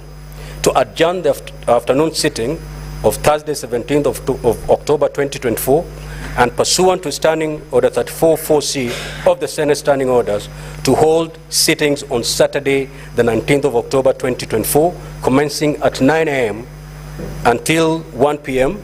and 2:30 p.m. until conclusion of business in the order paper of the day, in order to conclude the hearing and determination of the proposed removal from office by impeachment of the Deputy President of the Republic of Kenya. Will as many as of that opinion say aye? Aye. Will as many as of the contrary opinion say nay? Nay. The nays have it.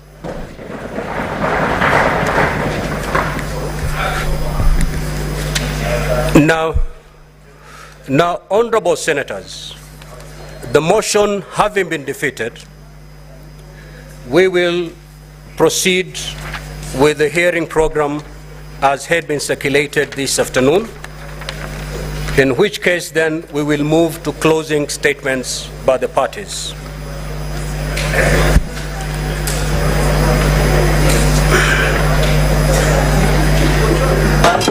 Yes, Senior Counsel Paul Mwite.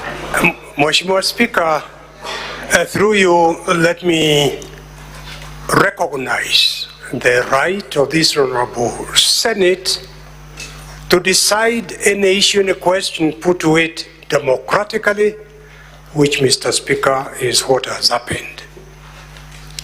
Arising from that decision of this Honorable Senate, Mr. Speaker, we as the legal team representing the Deputy President are not able to continue appearing without instructions. So we humbly and with a lot of respect take your leave, Mr. Speaker, and the leave of this Honorable House. Thank you.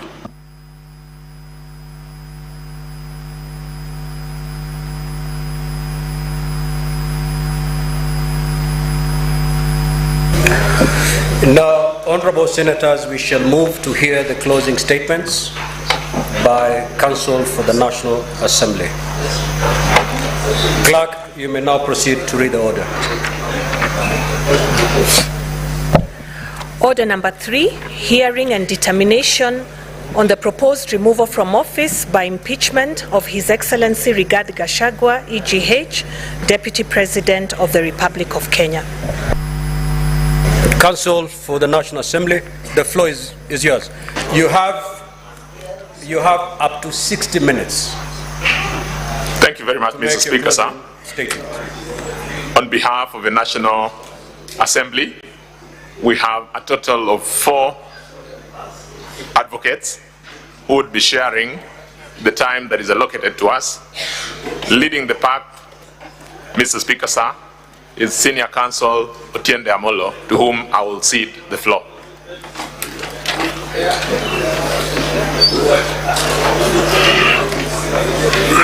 Honorable Speaker, honorable senators, I thank you.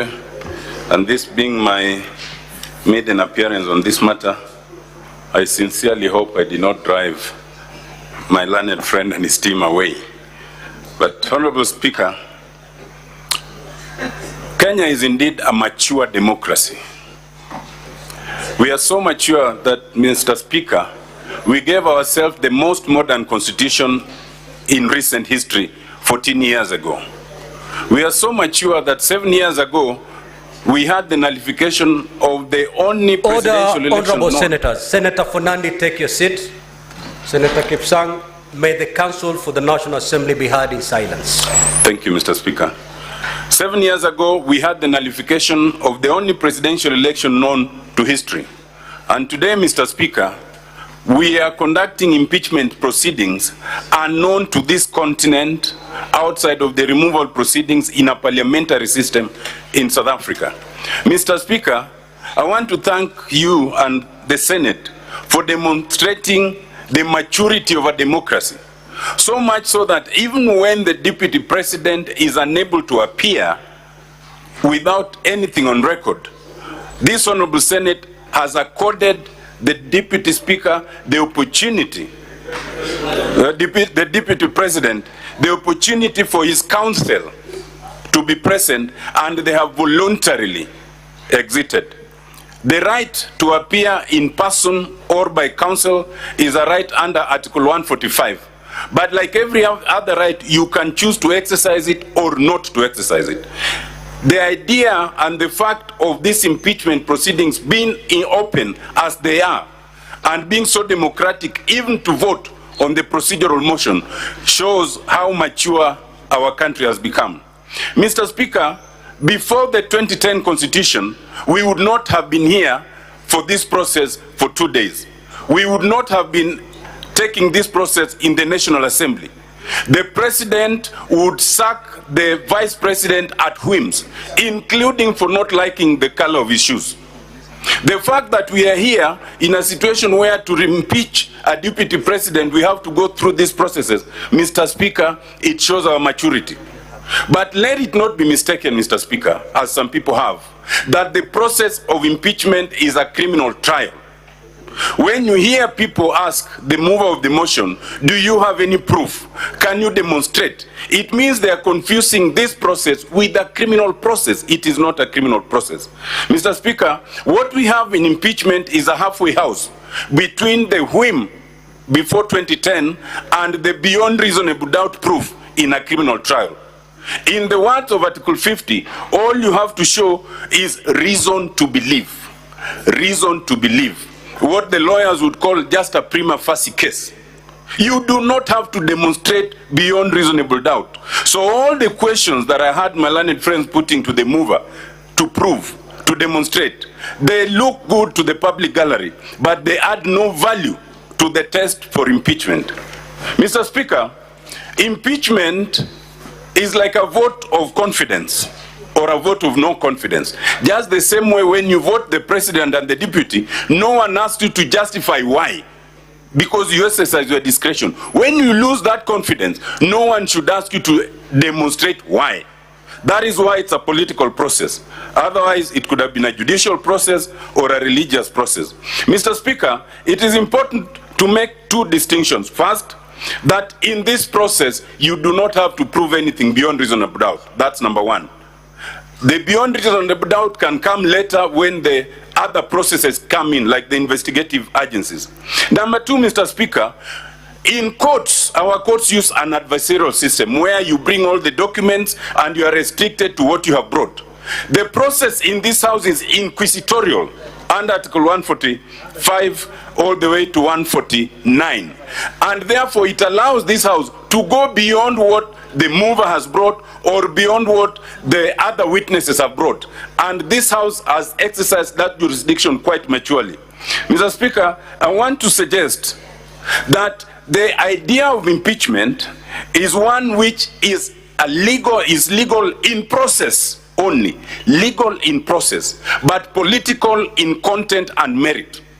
As long as all the legal processes for fair hearing are observed, it is not open to anyone to question the merit in terms of the decision of the National Assembly or the Senate, because the safeguard is in the numbers. That is why before you move it in the National Assembly, you need 117 members. For it to pass, you need at least 2/3. Even in this house, you need 2/3. That is the safeguard. The safeguard is not in the legal technicalities.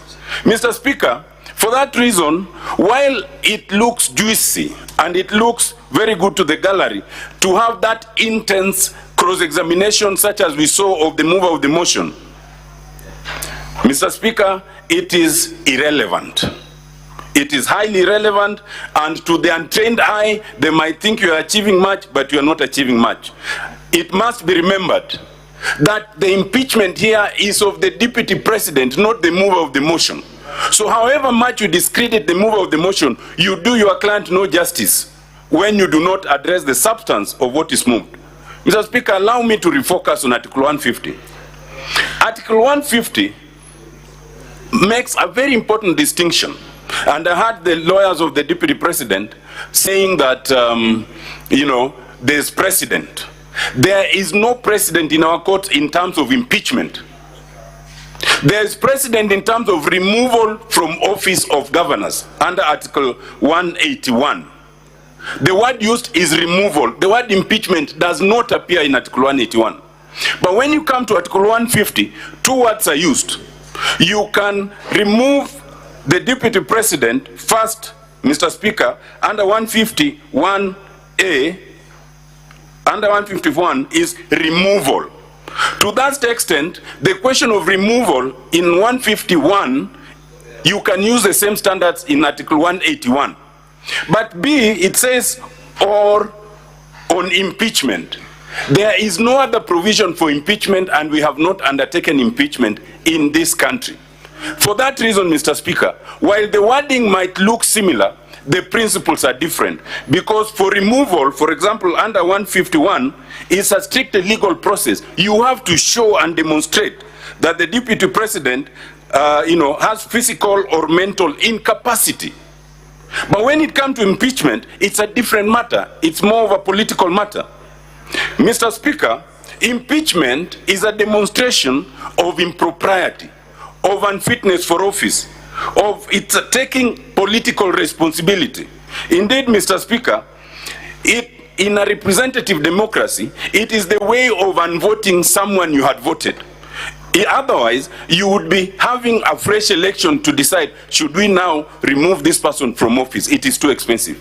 The fact, Mr. Speaker, that you have 82% in the National Assembly voting for impeachment and 2/3 if it succeeds in this house, you translate it to the millions that it represents.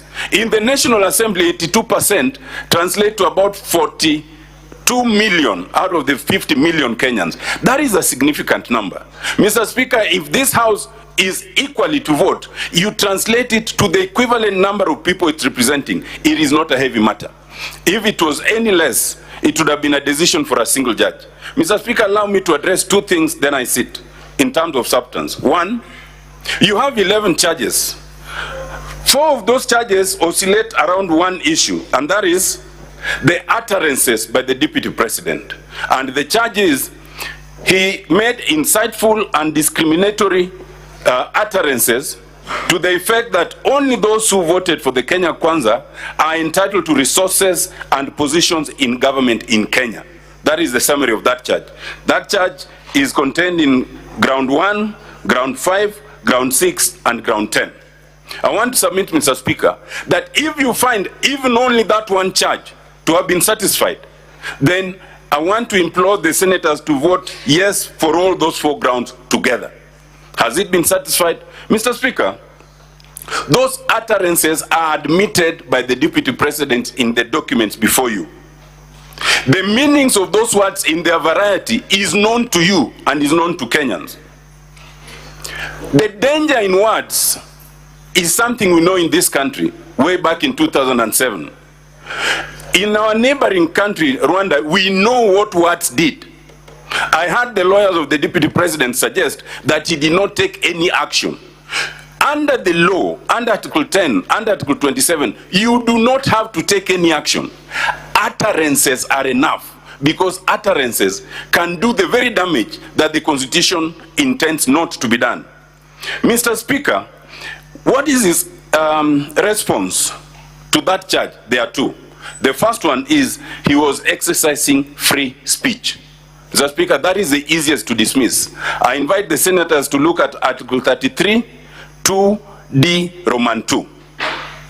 It is express, and it says, freedom of expression cannot include advocacy for discrimination, and that's what he was doing. What's the second defense? That whatever he was saying is contained in the various coalition agreements under the Kenya Kwanza coalition that were filed and signed before election. Mr. Speaker, with tremendous respect, allow me to remind the Deputy President that this is the Republic of Kenya, not the Republic of Kenya Kwanza. Mr. Speaker, for that reason, you cannot elevate agreements under the Kenya Kwanza coalition above the legislation of this country, above the constitution of this country. Section 13 of the NCIC Act is very clear that those utterances are unlawful, in fact criminal. Article 10 and Article 27 of the Constitution are equally clear that you cannot make such utterances. So to come and say that I uttered them because they are contained in a coalition for one particular political coalition is in fact an admission. It is an admission of violation of the Constitution. And Mr. Speaker, if members wanted one clear admission of guilt, it is this one.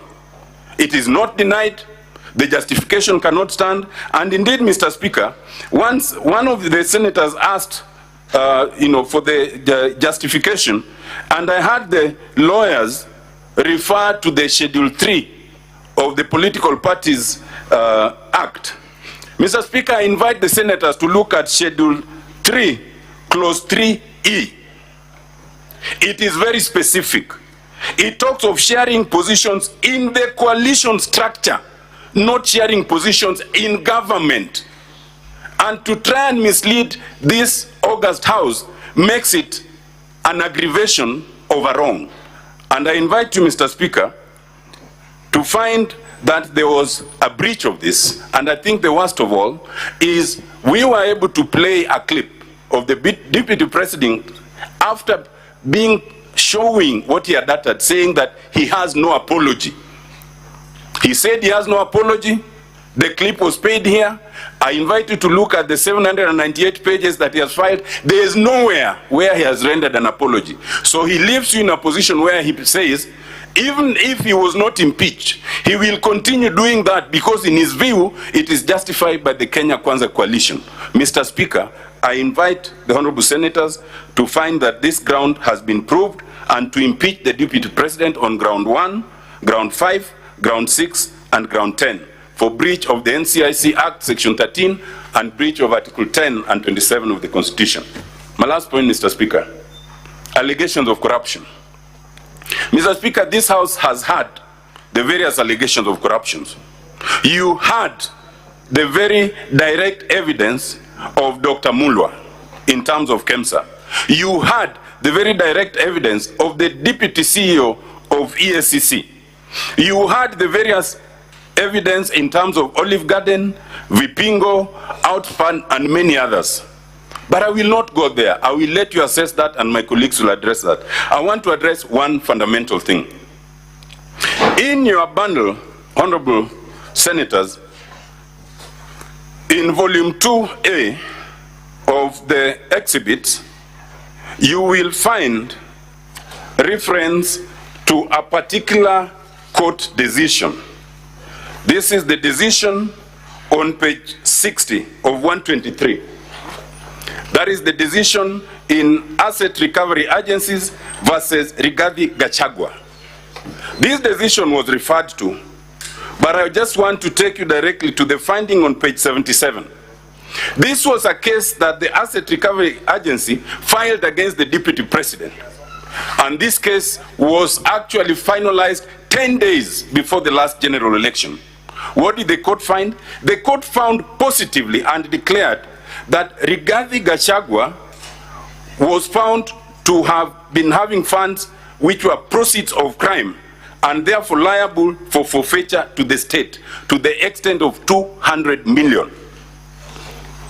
Mr. Speaker, it is important to note that in the 798 pages of the document filed by the Deputy President, there is not a single document that shows that this judgment has been set aside, has been compromised, or revoked. In an inquisitorial system, you do not need to restrict yourself. Where there's a judgment produced that shows that you have been found guilty of having proceeds of crime, the expectation would be that you produce a document negating it. The fact that no document has been produced, I invite you to invoke an adverse inference that either there is no such document, or if there is, it does not deal with that finding. Mr. Speaker, I want to submit that there is good reason why that document was not produced. Why would you produce all the agreements of Kenya Kwanza and produce all sorts of other things except one page of a document that is the most important document? As it is, you do not have any document that shows that this finding was negated. Mr. Speaker, I want to suggest that had it been produced, we would then have demonstrated that that document is unlawful. Because in law, and I submit respectfully, once you have been found guilty of what amounts to a criminal offense, you cannot then subsequently compromise it, because this is not a civil claim. A crime is a crime against the state. It is not personal to the Asset Recovery Agency. And therefore, those findings can only be set aside by positive findings of a superior court, and there's none. So the record shows that Rigathi Gachagua was convicted of corruption. And what that means, Mr. Speaker, that not only was he convicted, but even to come here and allege that he was convicted and thereafter, you know, they entered some sort of negotiation, is in itself evidence of abuse of power. Because he was convicted 10 days before election, shortly thereafter, it is alleged they compromised it in what would be an illegality. Mr. Speaker, on that account, ground 7 of the charge must succeed. Respectfully, Mr. Speaker, honorable senators, I plead with you to find the Deputy President guilty of the grounds as charged. Thank you very much. Allow me now to introduce the Honorable George Murugara to take over.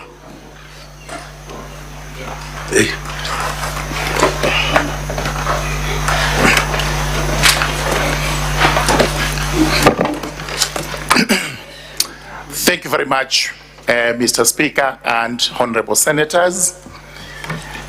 My name is George Gitonga Murugara, Member of Parliament, National Assembly, and the Chairperson of Justice and Legal Affairs, and I'm here to represent the National Assembly with my colleagues.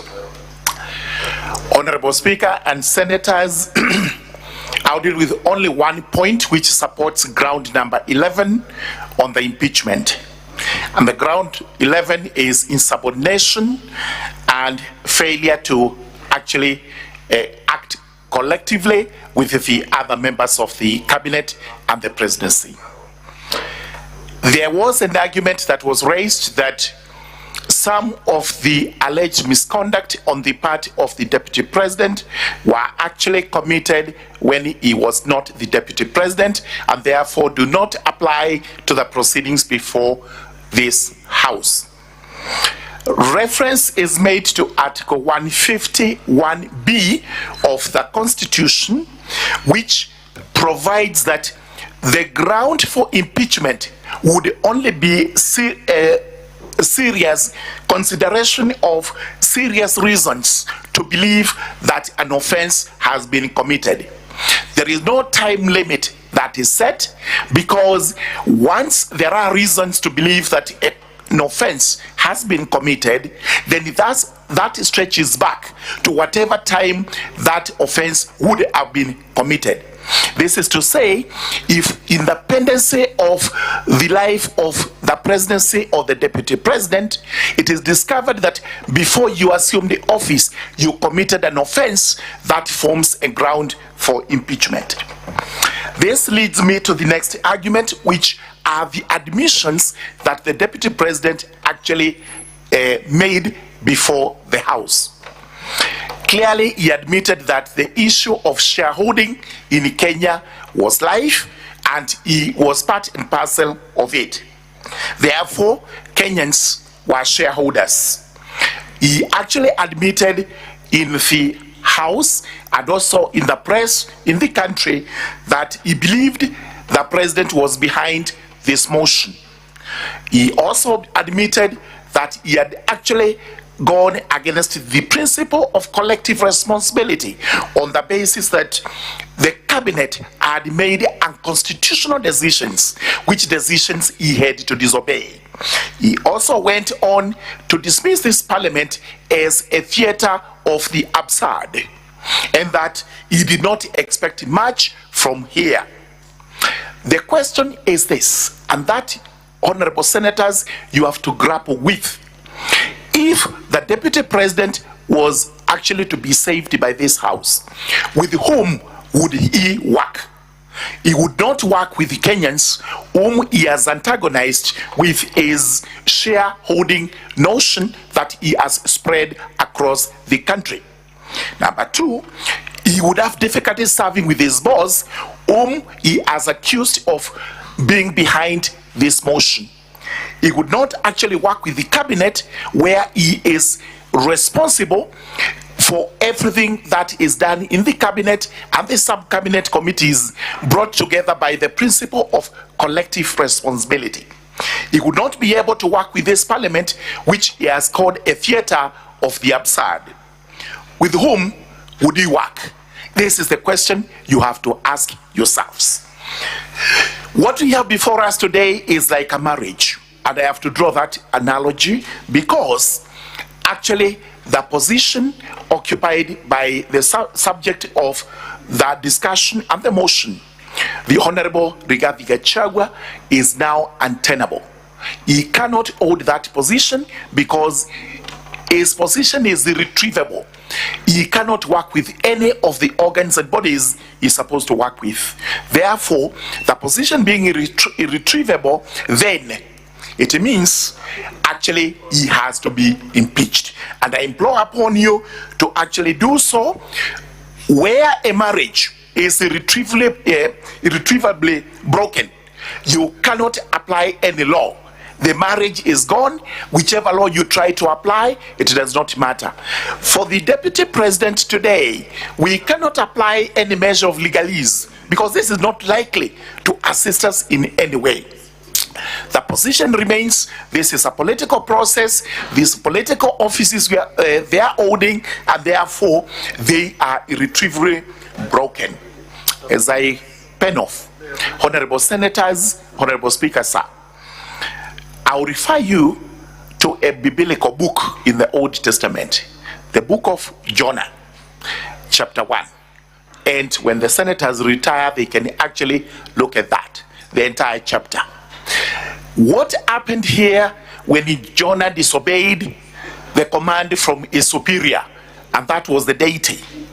He actually had to flee.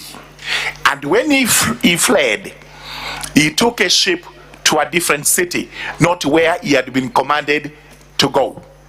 What remained was, on the journey, the waters were faced with tempest, and eventually the tempest had to be calmed by tossing Jonah out of the ship. The ship here is actually the presidency. The ocean is actually Kenya. Jonah is the insubordinate deputy president who actually cannot work with the entire government and the country, and whose position today as he holds is untenable. With those remarks, I urge you, honorable senators, to actually uphold this motion, and to the best of my belief and conviction, not only ground 11, which I have submitted, the rest of the grounds have been approved. Thank you very much. 2 minutes to Honorable Zamzam, who is also going to make a statement and a submission. Thank you very much.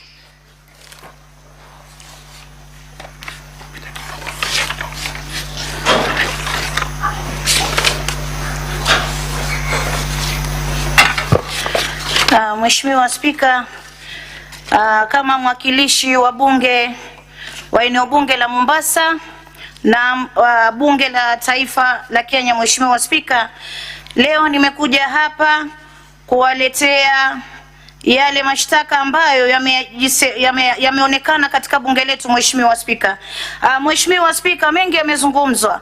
Mimi si mwanasheria, lakini mimi nazungumza kama yule Mkenya ambaye yuko pale chini, hajui sheria, hajui nini, anaomba amani katika taifa. Mheshimiwa Spika, Mheshimiwa Spika, video zimechezwa katika bunge hili. Tumeona Mheshimiwa Naibu wa Rais akijipiga kifua, hasa kule Taita Taveta. Nimeona Mheshimiwa Spika akiwaambia kuwa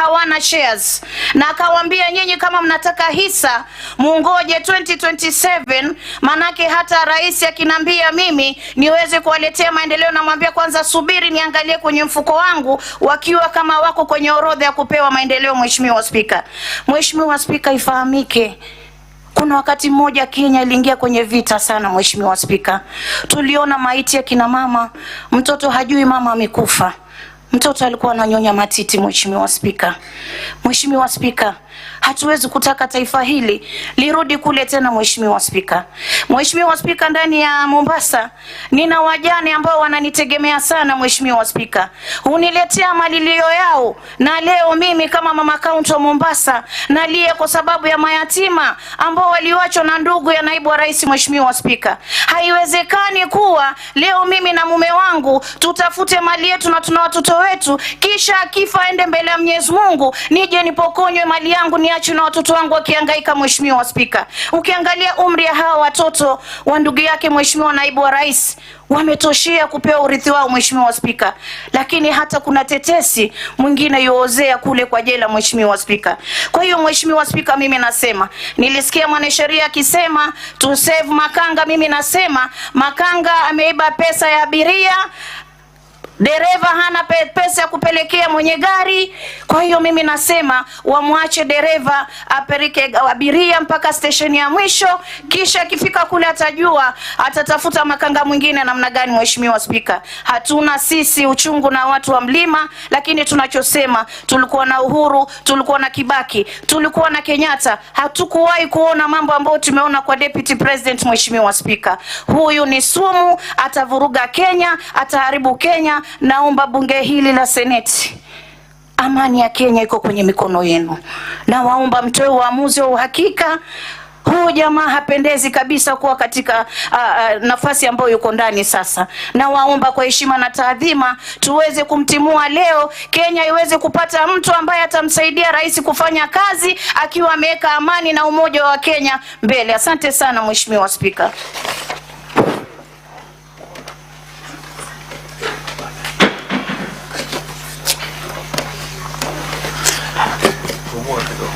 Mr. Speaker, sir, very briefly, I will wrap up the submissions on the part of the National Assembly.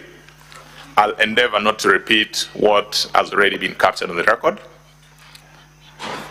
Mr. Speaker, sir, I have agonized and reflected on the place of impeachment proceedings not just in our country, but across the world and across other democracies. Mr. Speaker, sir, I've had occasion to look at the history, particularly of the United States of America, from the days of Andrew Johnson in 1868, Richard Nixon in 1974, Bill Clinton 1998, and Donald Trump 2019. Mr. Speaker, sir, I asked myself, what does impeachment proceedings seek to serve in a democracy? In my reflections, one of the clear conclusions is that it is a check and a balance through which the populace can then hold their leaders accountable. It is an avenue through which the populace can ask their leaders whether they're doing that which is in keeping with the social contract or the understanding that they had at the point of election or delegating their direct powers to those elected leaders. So in the context of Kenya, where then do we find impeachment?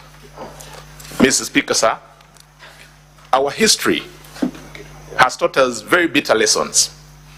We remember the events that bedeviled our country after the 2007 elections.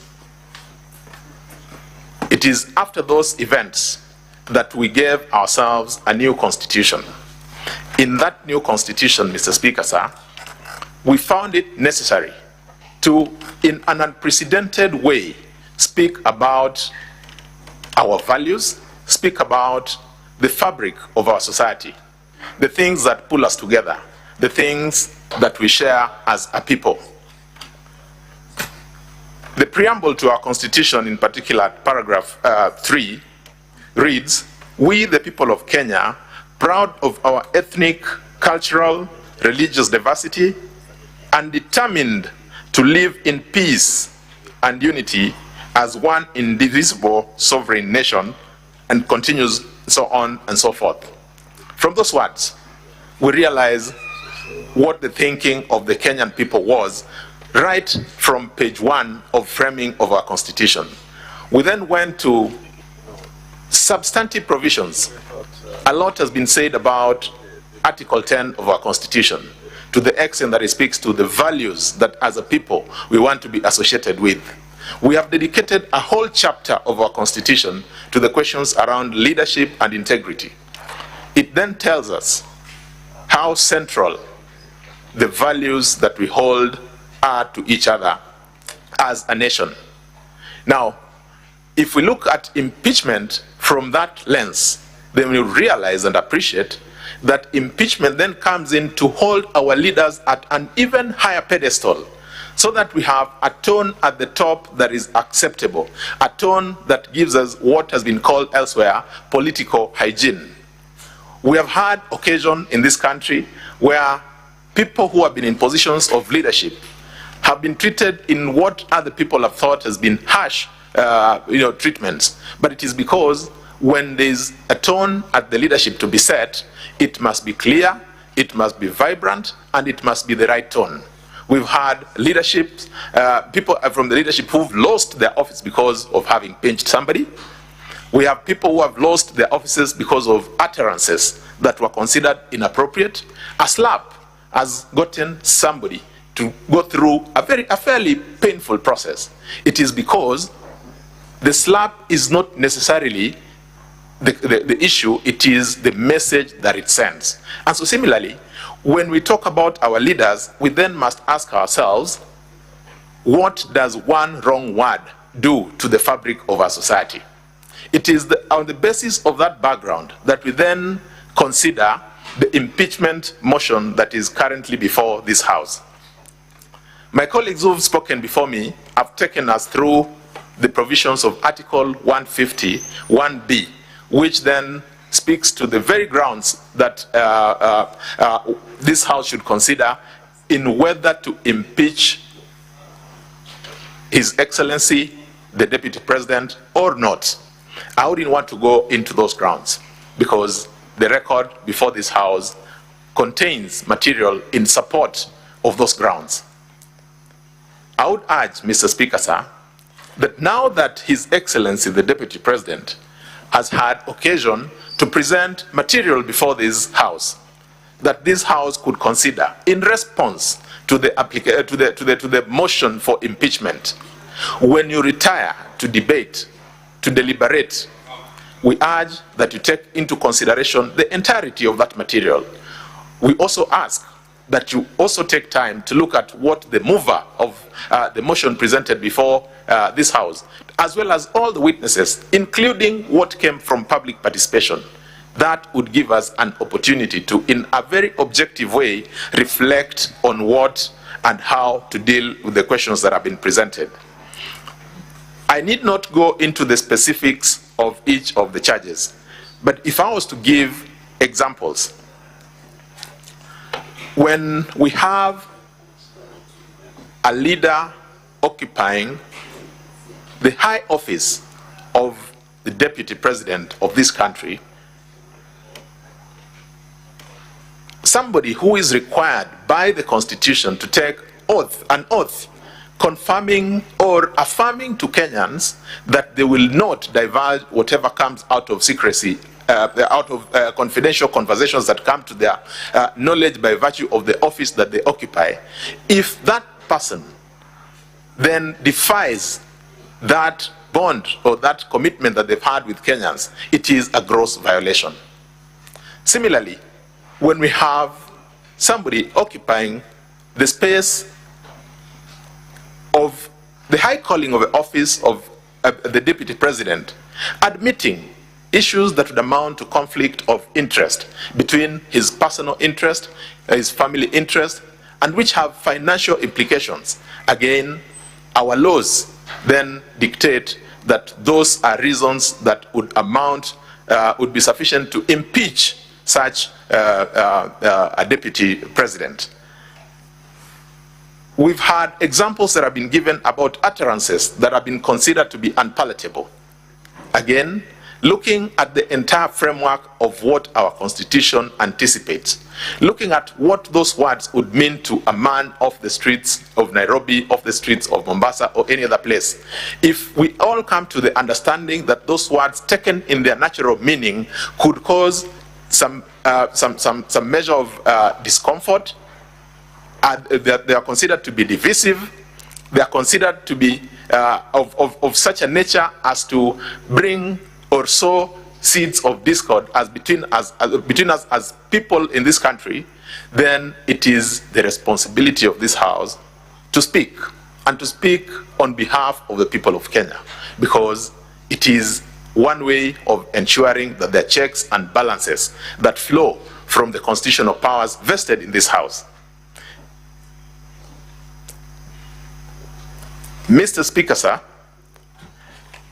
as has been demonstrated through the many tons of documents that have been availed before this House, the cross-examination that has attended to the witnesses that have been before this House, and the material that has been placed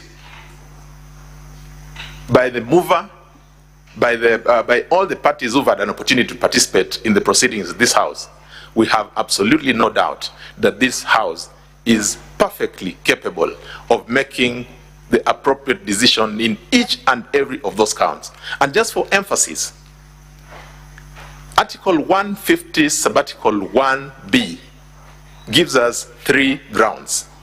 We do not have to have beyond 1. Any one of those is more than sufficient to make the call or to pull the trigger on an impeachment motion.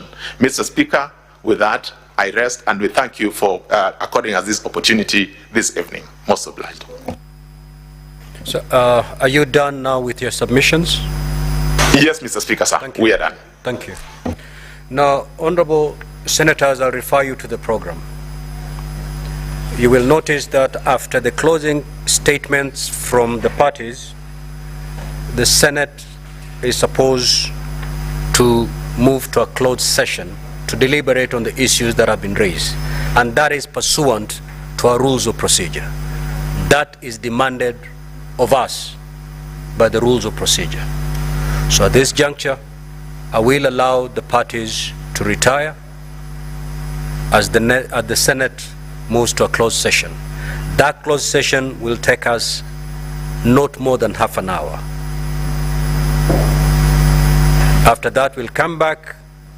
Once we are back, there's going to be a special motion contained in an order paper. That is the motion that will allow debate culminating into honorable senators getting the opportunity to cast their vote on each of those charges, of the 11 charges. So, Counsel for the National Assembly, you may now retire. Once we resume open session, of course, you'll resume your seats. Thank you very much, Mr. Speaker, sir. The media.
Gachagua mgonjwa anaugua na amekimbizwa hospitalini katika hospitali ya Karen, lakini baada ya kupiga kura kwa sauti, maseneta wamekubaliana kwamba wataendelea kujadili hoja hizo, kuzipiga msasa, kuzitathmini tena baadaye wapige kura baadaye usiku wa leo. Na tumemwona Spika wa Seneti Amason Jeffwa Kingi akitoa mwelekeo wa pumziko fupi, tena baadaye watakuwa na rejea na kuendelea na hoja hizo kujadiliwa.